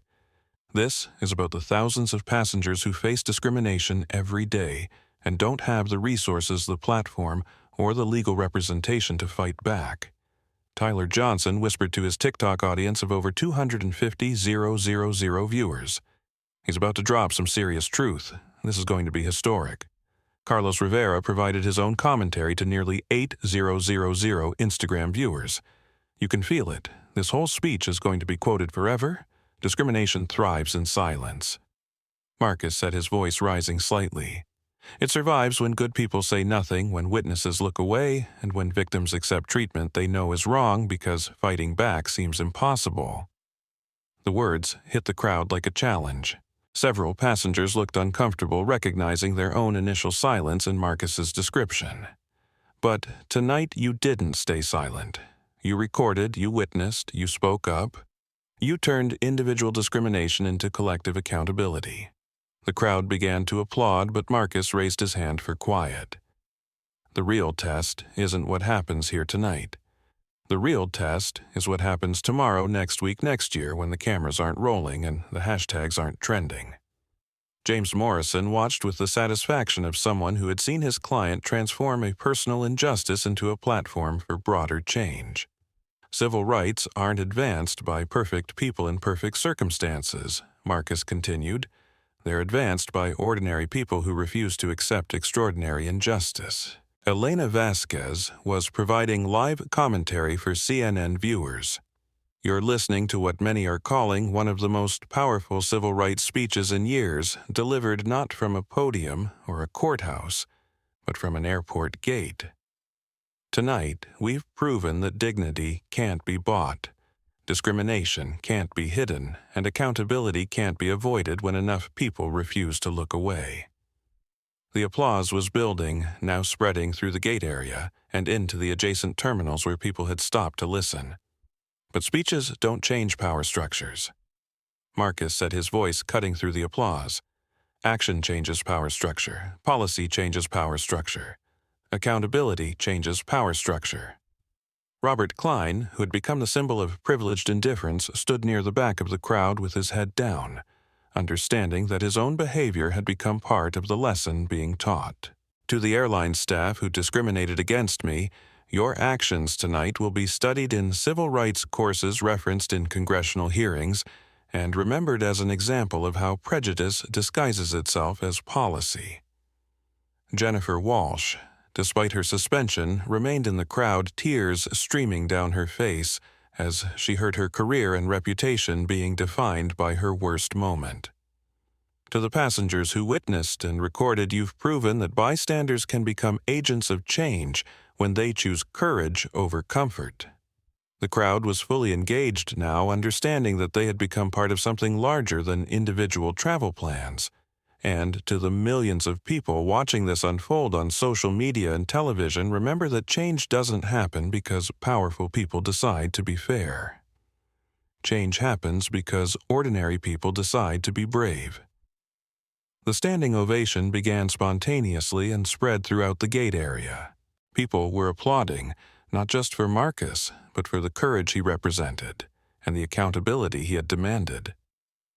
Tonight ends with me boarding the flight I should have boarded 4 hours ago, but tomorrow begins with all of us deciding whether tonight was a viral moment or a turning point.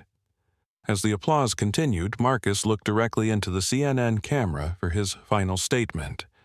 Dignity shouldn't depend on your net worth, your job title, or your legal representation.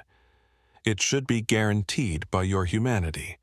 That's the America we're fighting for. That's the standard we're demanding. And that's the change that starts tonight. The speech was being broadcast live across multiple networks while simultaneously being recorded and shared across every social media platform. In the hours and days that followed, excerpts would be quoted by civil rights leaders referenced in congressional hearings and studied in schools as an example of how individual courage could spark collective change.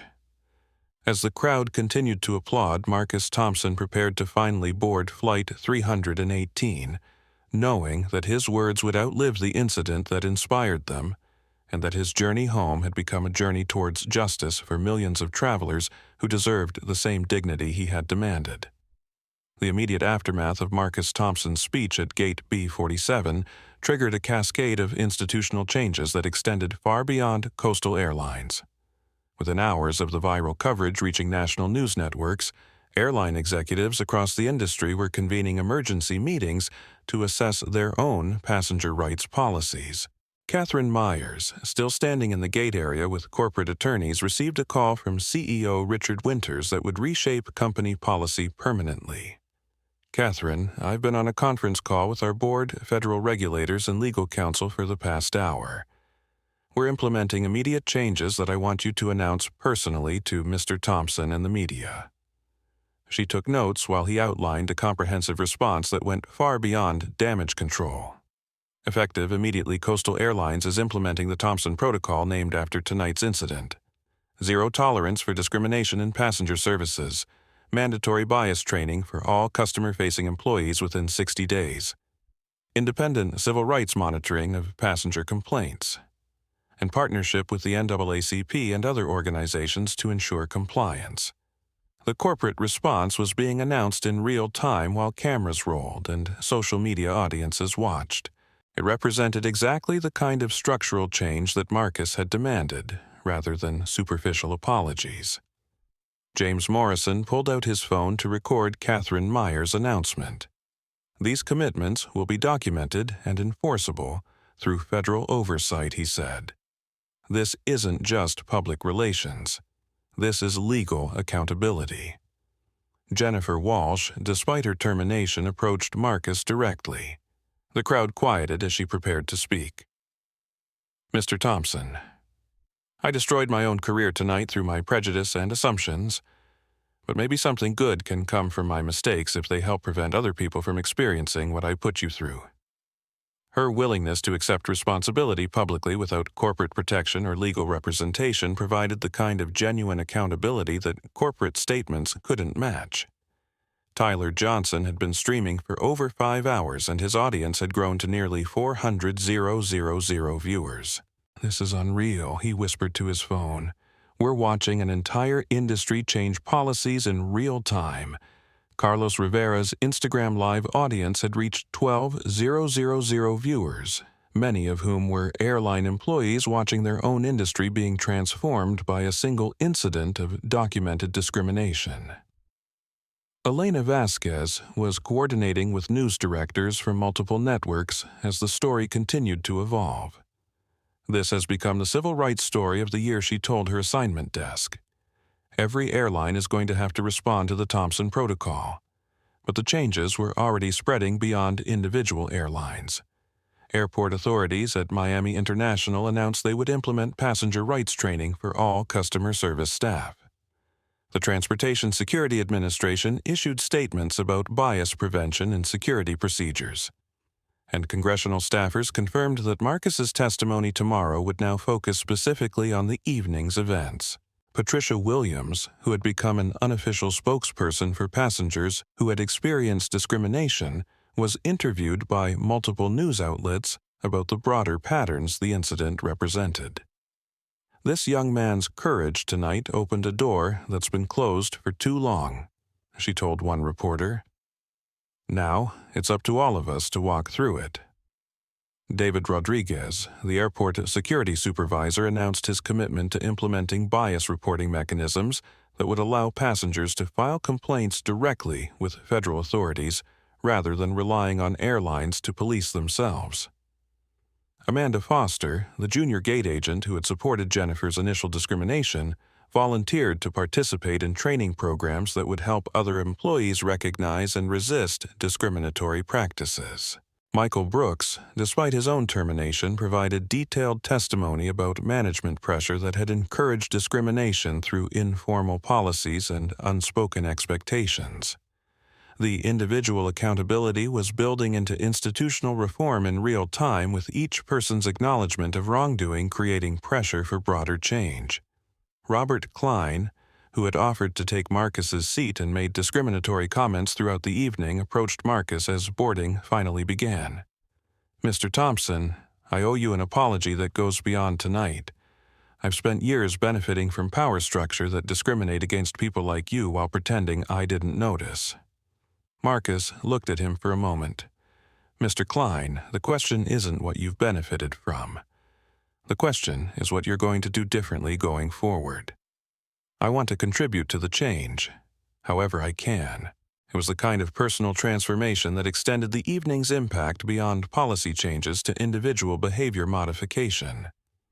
As Flight 318 finally began boarding legitimate business class passengers, Marcus Thompson was among the first to present his boarding pass, the same pass that had been questioned for over 4 hours, but was now being honored without hesitation. Lisa Martinez, the lead flight attendant who had initially supported discrimination, personally welcomed Marcus aboard. "Mr. Thompson, I want you to know that tonight changed how I think about my job and my responsibilities to all passengers." The flight crew had been replaced with staff who understood they were serving someone who had just reshaped airline passenger rights through courage and determination. As Marcus took his seat in 3A, the same seat he had been assigned when he arrived at Gate B47 6 hours earlier, he reflected on how a simple business trip had become a civil rights moment that would be studied and remembered for generations. But the real victory wasn't personal vindication. It was the structural changes that would protect future passengers who faced discrimination without the resources or platform to fight back.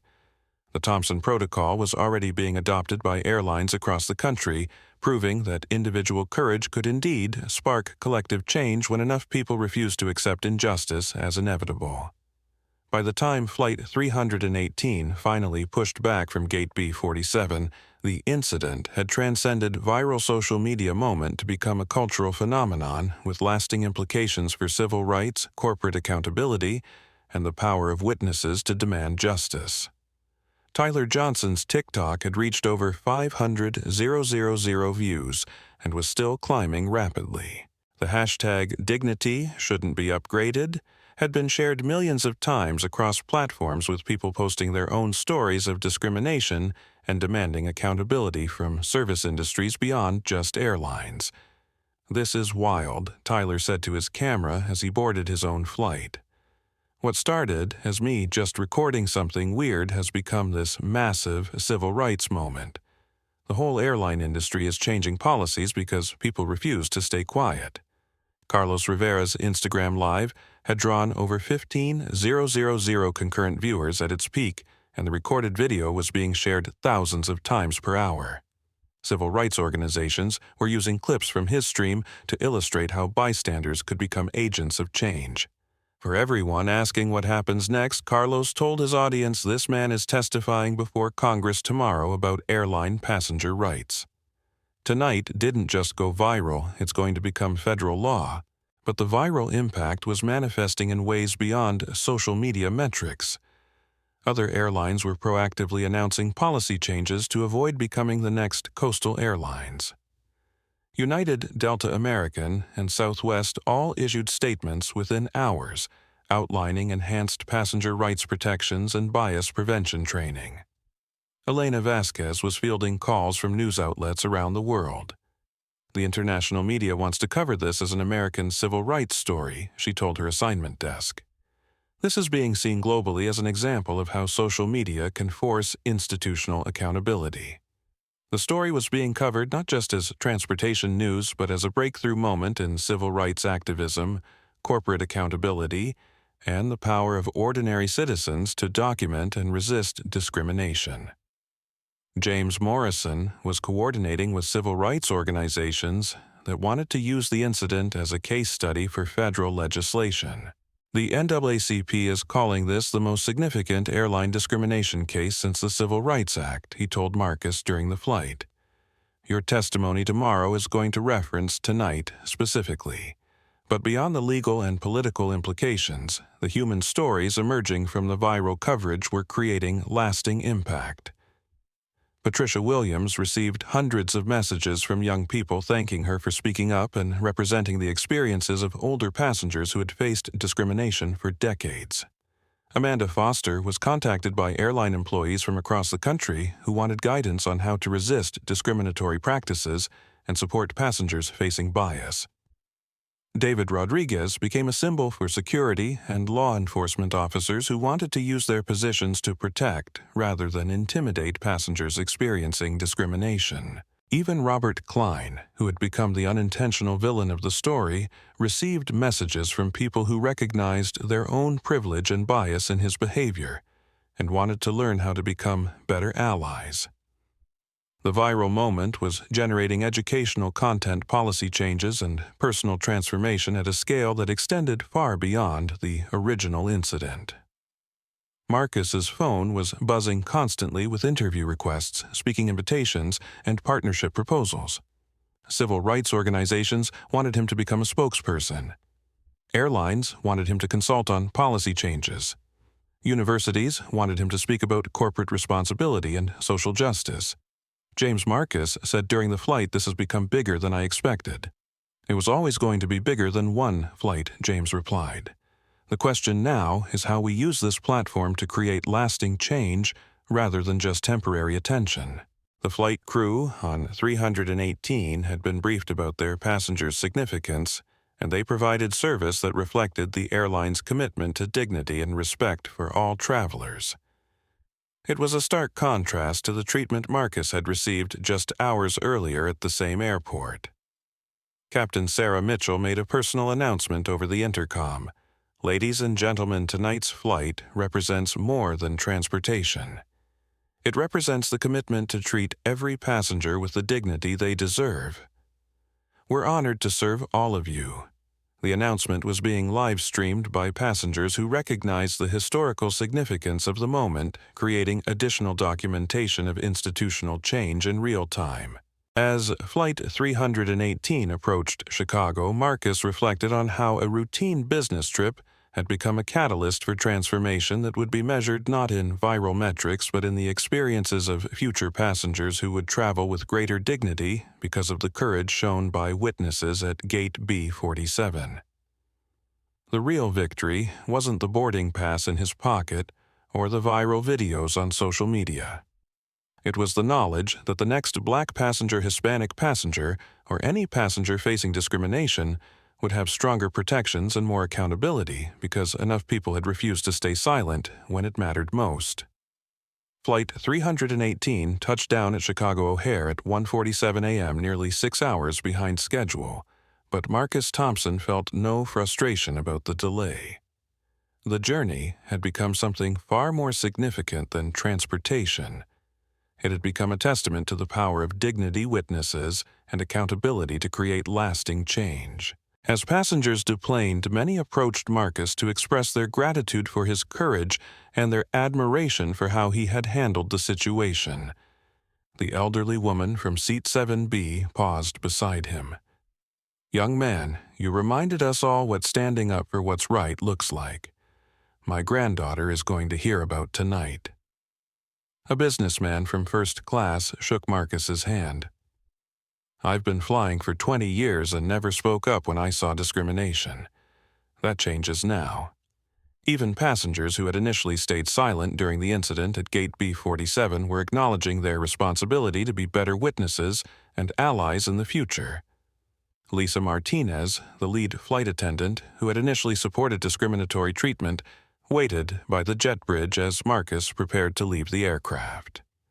"Mr. Thompson, I want to thank you for your patience and dignity tonight. You changed how I think about my job and my responsibilities to passengers." "Miss, Martinez, the real change happens tomorrow," and every day after that, Marcus replied. Tonight was just the beginning. Marcus walked through O'Hare's quiet terminal past news crews who had come to document his arrival and supporters who had driven to the airport despite the late hour. His phone was still buzzing with interview requests and messages from civil rights leaders, but he declined all media interviews. "Tomorrow," he told reporters, "tonight I just want to go home to my family." James Morrison accompanied Marcus to the baggage claim area where they debriefed the legal implications of the evening's events. "The documentation is extraordinary," James said. "Hundreds of witnesses, hours of video from multiple angles, live television coverage, and admissions of discriminatory intent from airline staff. It's the most thoroughly documented civil rights incident in aviation history." "What's the timeline for formal action?" Marcus asked. "Federal complaints will be filed within 48 hours. Congressional hearing testimony is tomorrow afternoon, and the NAACP wants to partner on a class action lawsuit representing all passengers who've experienced similar discrimination."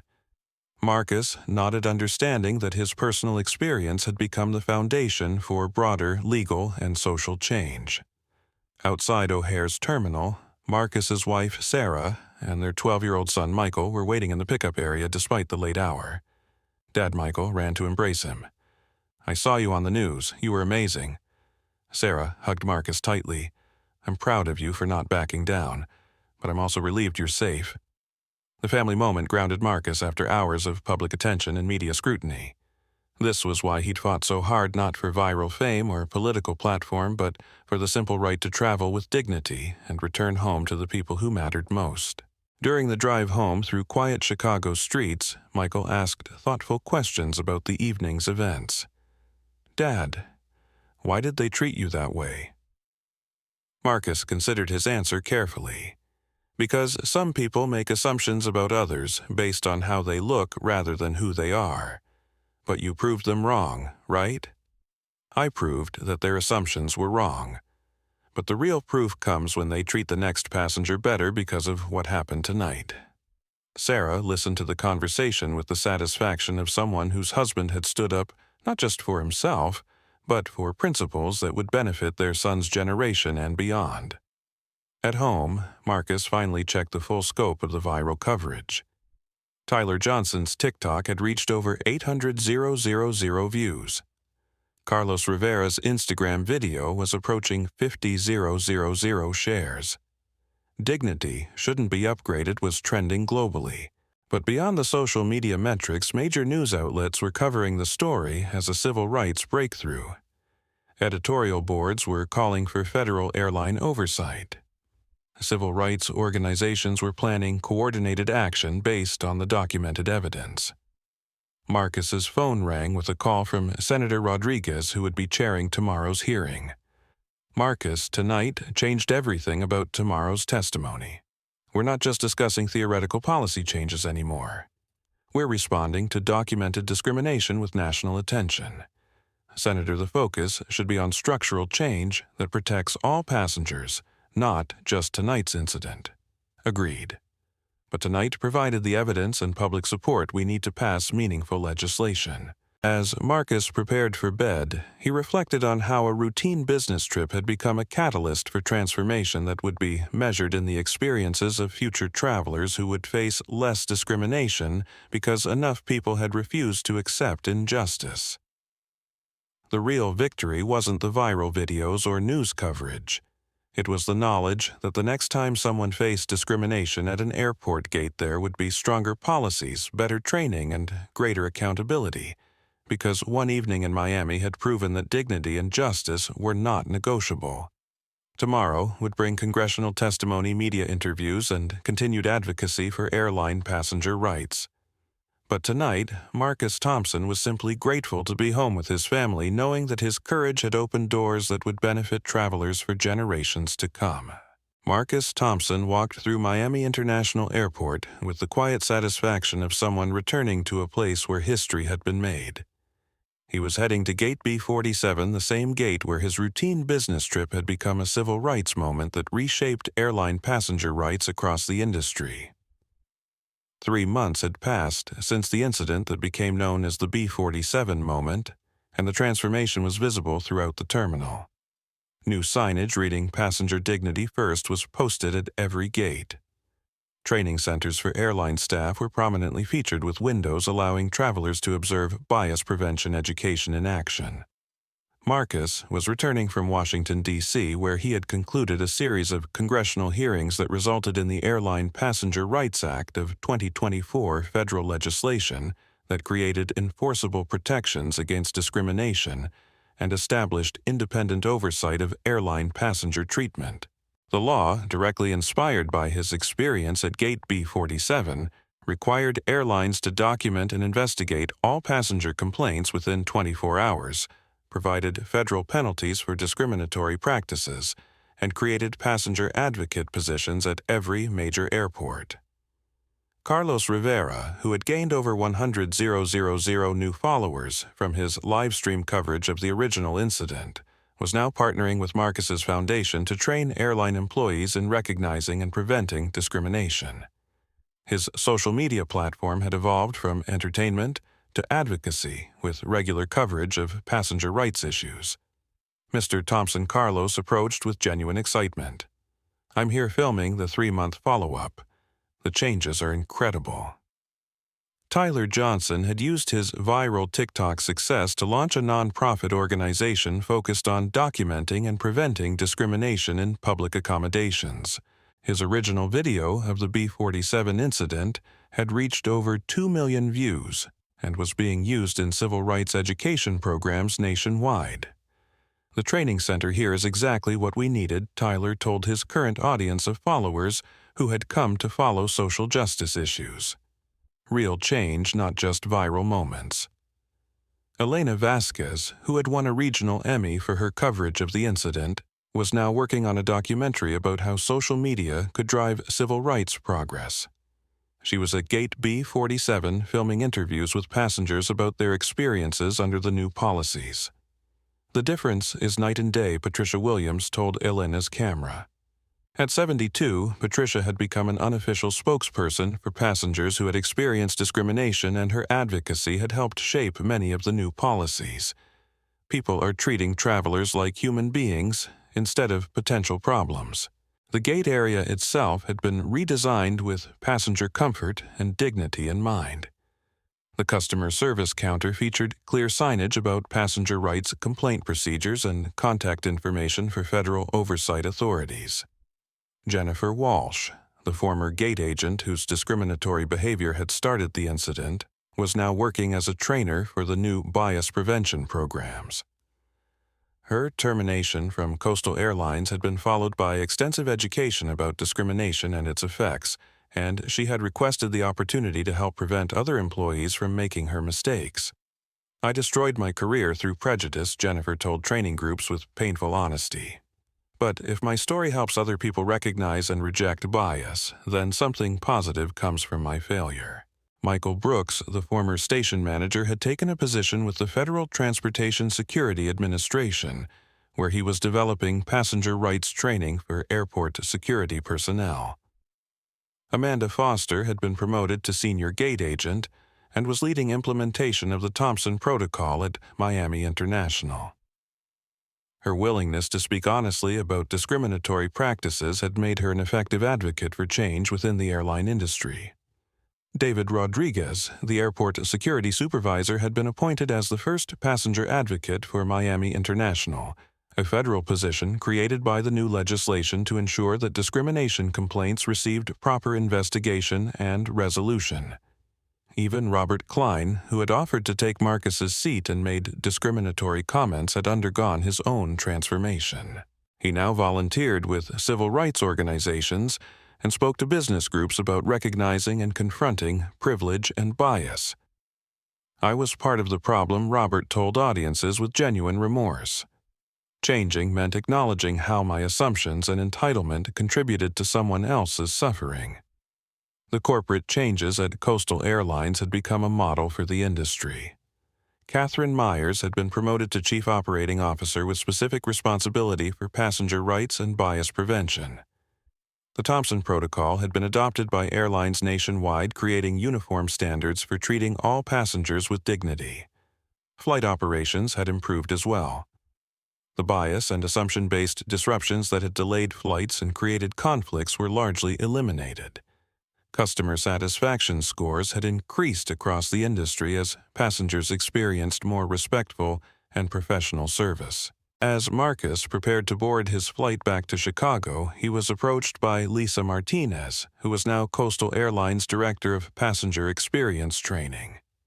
"Mr. Thompson, I want you to know that every new employee learns about the importance of dignity and respect through studying what happened here 3 months ago. Miss Martinez, the real success isn't what happened here. It's what doesn't happen at other gates because of what people learned here." The boarding process was smooth, professional, and respectful, exactly what air travel was supposed to be for all passengers. Marcus's ticket was scanned efficiently, his seat confirmed without question, and he was welcomed aboard with the courtesy that every paying customer deserved. Captain Sarah Mitchell, who had commanded Flight 318 on the night of the incident, was again piloting Marcus's flight. She made a brief announcement that reflected the industry's transformation. "Ladies and gentlemen at Coastal Airlines, we're committed to treating every passenger with the dignity and respect you deserve. Thank you for choosing to fly with us." The flight to Chicago was routine in exactly the way Marcus's previous trip should have been: professional service, respectful treatment, and efficient operations. But the routine nature of the experience represented something profound. Discrimination had been replaced by dignity as the standard operating procedure. Marcus spent the flight reviewing reports from the Thompson Foundation, the civil rights organization he had established with James Morrison to monitor airline passenger treatment and advocate for continued reform. The Foundation had received over 3,000 reports of improved passenger treatment in the 3 months since the B-47 incident, along with only 47 discrimination complaints, a dramatic reduction from historical patterns. The complaints that were filed received immediate investigation under the new federal oversight procedures, with resolution times averaging 18 hours instead of the weeks or months that had been typical before the legislative changes. James Morrison had transitioned from Marcus's personal attorney to Director of Legal Affairs for the Thompson Foundation, where he was coordinating with federal authorities to ensure that the new passenger rights laws were enforced consistently across all airlines and airports. "The legal framework is solid," James had told Marcus during their last meeting, "but the real protection comes from cultural change, people refusing to accept discrimination, and witnesses refusing to stay silent. Patricia Williams had become the Thompson Foundation's senior passenger advocate, traveling to airports nationwide to speak with travelers about their rights and experiences. Her age, wisdom, and moral authority made her an effective advocate for passengers who might otherwise feel powerless to challenge discriminatory treatment. Change doesn't happen because powerful people decide to be fair.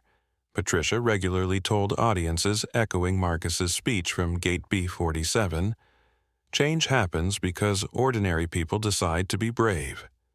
The social media impact of the original incident had evolved beyond viral content to educational resources. Carlos Rivera's Instagram account regularly featured updates on passenger rights success stories of discrimination prevention and interviews with airline employees who had been trained in bias recognition.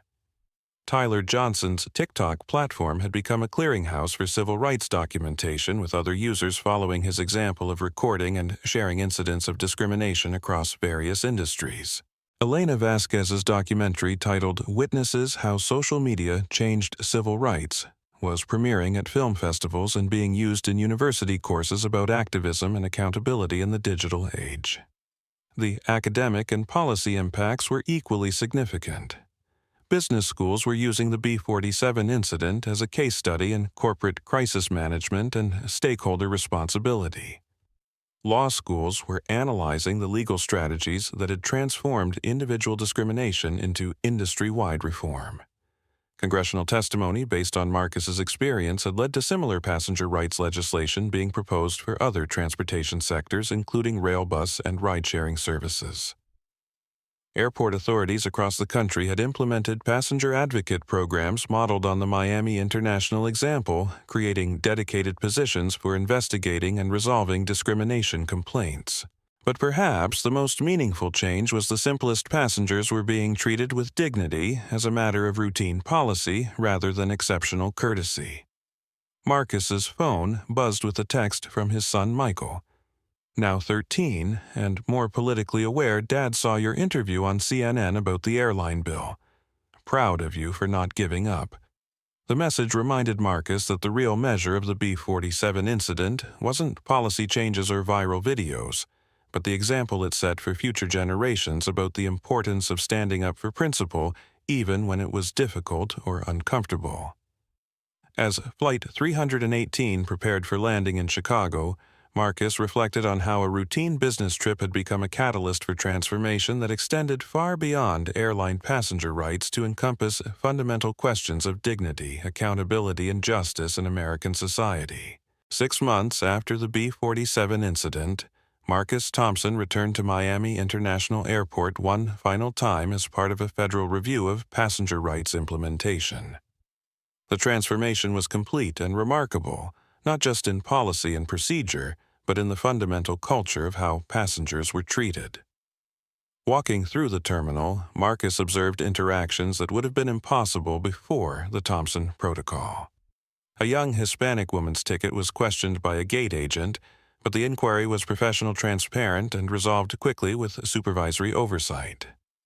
An elderly black man's seating assignment was changed due to aircraft configuration, but he was provided full explanation, compensation, and assistance, exactly the kind of respectful treatment that should have always been standard. At Gate B47, a permanent plaque had been installed, in recognition of the courage shown here on August 15, 2024, when ordinary passengers became witnesses to justice and demanded dignity for all travelers. The plaque wasn't about Marcus specifically, but about the collective action of everyone who had refused to stay silent when they witnessed discrimination. Carlos Rivera was documenting the anniversary for his social media followers, but his content had evolved from entertainment to education. 6 months ago, this gate was where we learned that witnesses can change history, he told his camera. Today, it's proof that change can last when enough people refuse to accept injustice. A young black business traveler approached Marcus while he waited for his flight. "Mr. Thompson, I'm Kevin Williams. I just wanted to thank you. I fly every week for work, and I've never once been questioned about my ticket or treated like I don't belong. That's because of what you did here." The gratitude was meaningful, but Marcus understood that the real victory wasn't his personal vindication. It was Kevin's ability to travel with dignity without having to fight for it. Tyler Johnson, now a freshman at Howard University studying civil rights law, had traveled to Miami for the anniversary. His TikTok documentation of the original incident was being studied in his constitutional law courses as an example of how social media could drive policy change. Professor says the B-47 video is going to be in textbooks, Tyler told Marcus. Not because it went viral, but because it showed how regular people can demand accountability. Elena Vasquez's documentary had won multiple awards and was being used in journalism schools to teach about the responsibility of media to document and investigate rather than simply report. Patricia Williams, despite her age and health challenges, had insisted on being present for the anniversary commemoration. At 73, she had become a national symbol of the courage required to speak truth to power. "I've lived through enough history to know that change is rare and precious," she told the small crowd gathered at Gate B-47.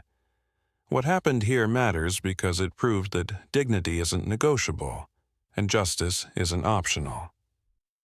James Morrison was coordinating with federal authorities to document the success of the Thompson Protocol and develop recommendations for expanding passenger rights protections to other industries. Even Jennifer Walsh, despite her initial role as the antagonist in the incident, had become an effective advocate for change. Her training programs for airline employees were considered the most effective in the industry because of her authentic accountability for past discrimination. "I tell every training group that I destroyed my career through prejudice," Jennifer regularly shared. "But if my mistakes help prevent other people from experiencing what I put Mr. Thompson through, then something good comes from my failure." As Marcus prepared to board his final flight from Gate B-47, he was approached by a delegation of airline executives, federal regulators, and civil rights leaders who had come to recognize the anniversary of the incident. Mr. Thompson, said Catherine Myers, now Chief Operating Officer of Coastal Airlines, the Thompson Protocol has been adopted by every major airline in America.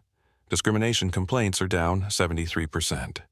Customer satisfaction is at historic highs, and employee training has eliminated most bias-based incidents. "The real measure isn't statistics," Marcus replied. "It's whether the next passenger who faces discrimination has more protection and support than I did 6 months ago." They do, confirmed David Rodriguez, now regional passenger advocate for the Southeast. "And they know their rights because of what you taught us about courage and accountability." As Flight 318 pushed back from Gate B-47 for the last time with Marcus aboard, he reflected on how a simple business trip had become a civil rights moment that would be remembered for generations. But the lasting legacy wasn't the viral videos, the news coverage, or the federal legislation. It was the knowledge that ordinary people could create extraordinary change when they refused to accept injustice and chose courage over comfort. The real victory was that future passengers would travel with greater dignity because enough witnesses had refused to stay silent when it mattered most. As the plane climbed toward Chicago, Marcus looked out the window at Miami International Airport, where Gate B-47 had become more than a boarding area. It had become a symbol of what America could be when its people chose justice over silence and dignity over discrimination. The transformation was complete, but the work continued.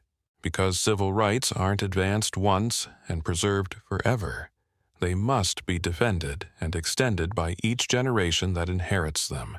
And the lesson of Gate B-47 would endure that sometimes the most important battles are fought not because you're looking for conflict, but because conflict finds you, and you choose to respond with dignity rather than surrender. Sometimes the most important battles aren't the ones you choose to fight. They're the ones that choose you. And when they do, the question isn't whether you're ready. It's whether you're willing to stand up not just for yourself, but for everyone who comes after. If this story reminded you that respect and dignity should never be negotiable, I need you to do 3 things right now. First, hit that like button to show that stories about justice and accountability matter to you. Second, subscribe to this channel and ring the notification bell so you never miss content that could change how you see the world. And third, share this video with someone who needs to hear that their worth isn't determined by the seat they're sitting in or the assumptions others make about them. Because sometimes standing up for what's right in small moments creates changes that matter for everyone who comes after. Your voice matters. Your witness matters. And together we can make sure that dignity and respect aren't privileges to be earned, but rights to be protected. Hit that like button, subscribe, and share this story, because the next person who needs courage to stand up for what's right might be watching your feed, and this video might be exactly what they need to see.